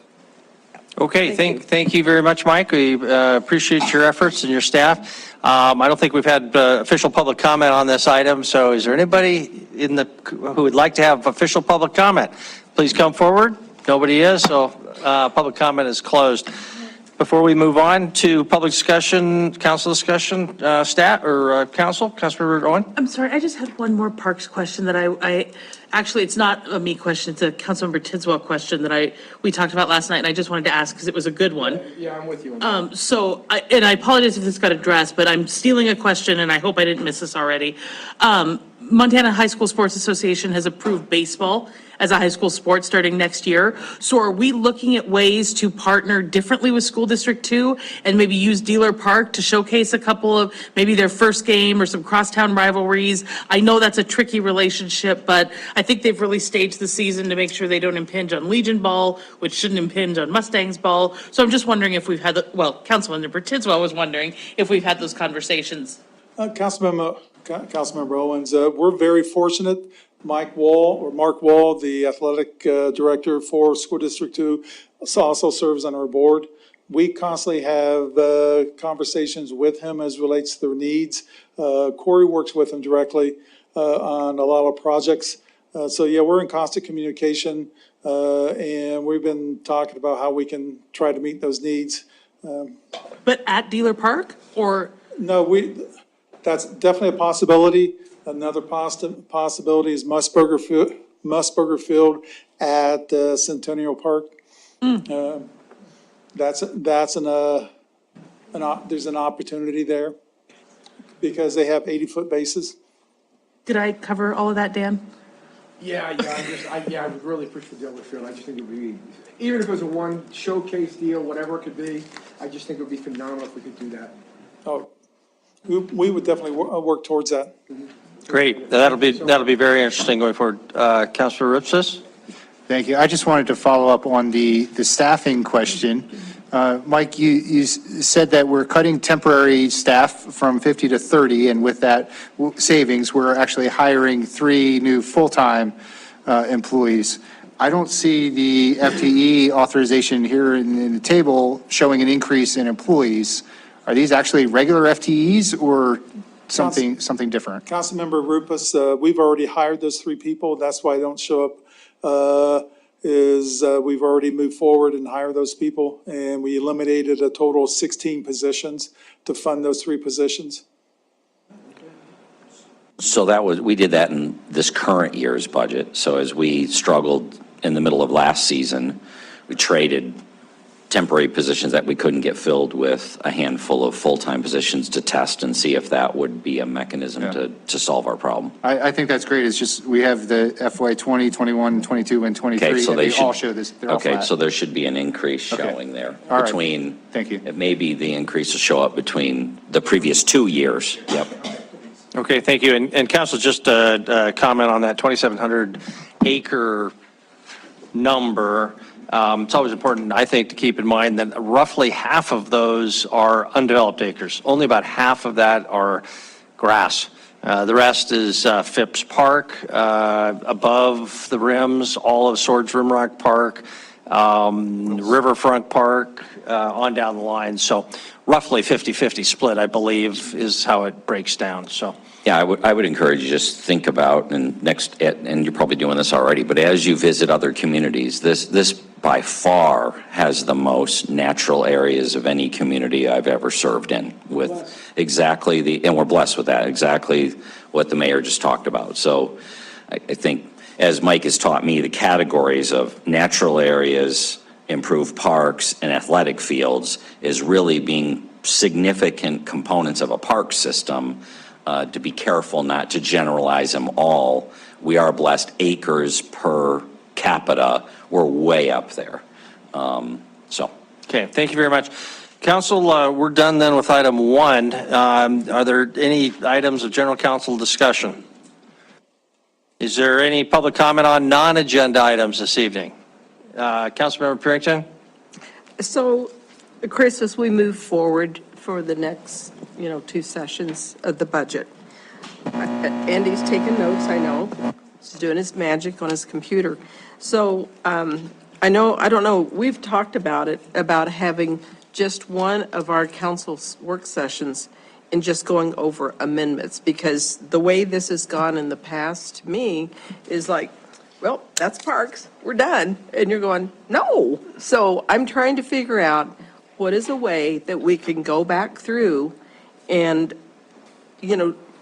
work our deal with the budget, because that's really one of our major jobs that we're supposed to be doing. And sometimes I don't feel like we're doing it. Mike wants to have feedback. I think a question there is, do you want to do that in a work session, or do you want to do that in a regular meeting? And I think there's some desire. Councilmember Owen and I got to talk about some ideas today, and I think what you would be looking for is in a regular meeting. So having X amount of time, whether that would be the first regular meeting after all the budget presentations, or the next one, have to be within a couple of meetings, where we would have, whether it's an hour or an hour and a half or 3 hours, what is it, that you want to go through that kind of process. One of the reasons why we've deliberately always tried to get the budget adopted in the first action meeting in June is in recognition that we still have another meeting, that if on that first one in June, there's a series of things that we're not ready to finalize, but we've made a whole series of amendments, then it can still be brought back 2 weeks later before the fiscal year ends and adopt the final. So that I think is what we would do. And then we just need to balance that with whether we need to call a special meeting based on what's on your agenda. I mean, you're experiencing, as you looked at the accomplishments of this past year, we're seeing, 13 annexations in the past 12 months. You're experiencing development eating up agenda time that arguably really don't have a lot of choice in how much you push those things off. So whether we want to do a special meeting, special formal meeting to make those decisions, or put it on to an agenda. We currently have it set up that the first meeting in June, plus leaving the second meeting in June, if you weren't comfortable that the first meeting in June, you've made all those adjustments you wanted to. You're talking about the work session? No, I'm talking about adoption. And then as far as work sessions go, we've got the next 2 scheduled 2 weeks from essentially this week, the Monday, Tuesday. And I'm sorry, Andy, remind me, is there another work session, or we have the second part of the majority of that Tuesday night, I think, is open to general conversation and direction.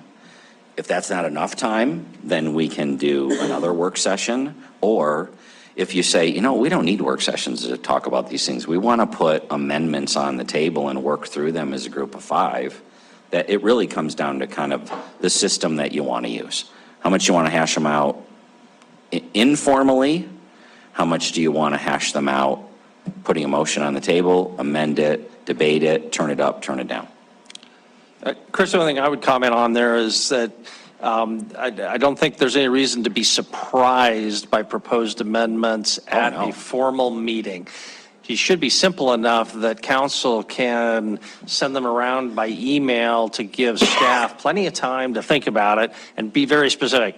You know, not just general complaints, but, you know, change line X to be this number instead of that number. And if we do that by email and we do it at a work session, then we ought to be able to blip through those pretty quick at a business meeting. But one way or another, let's get that information out as early in the process as possible. Councilmember Owen. So Chris is right. We did talk about this a little bit today, and I think I've talked to a few others about this. I don't want to create an overly formal process, but I think a little more structure might help us be more efficient. So I agree with everything you said. I think there's no reason why we can't, for the most part, anticipate and write our amendments down. I think it might be easier if people are comfortable with us trying to have a shared network drive that we can all go to rather than multiple emails that could become complicated. I think amendments are going to come up live in the moment. I think it's going to happen. I don't think members should feel constrained by it. But I would sure like to see us have just a little template form where we describe exactly what the amendment would do, what we think it does. Let staff review it to tell us if our amendment does what we think it does.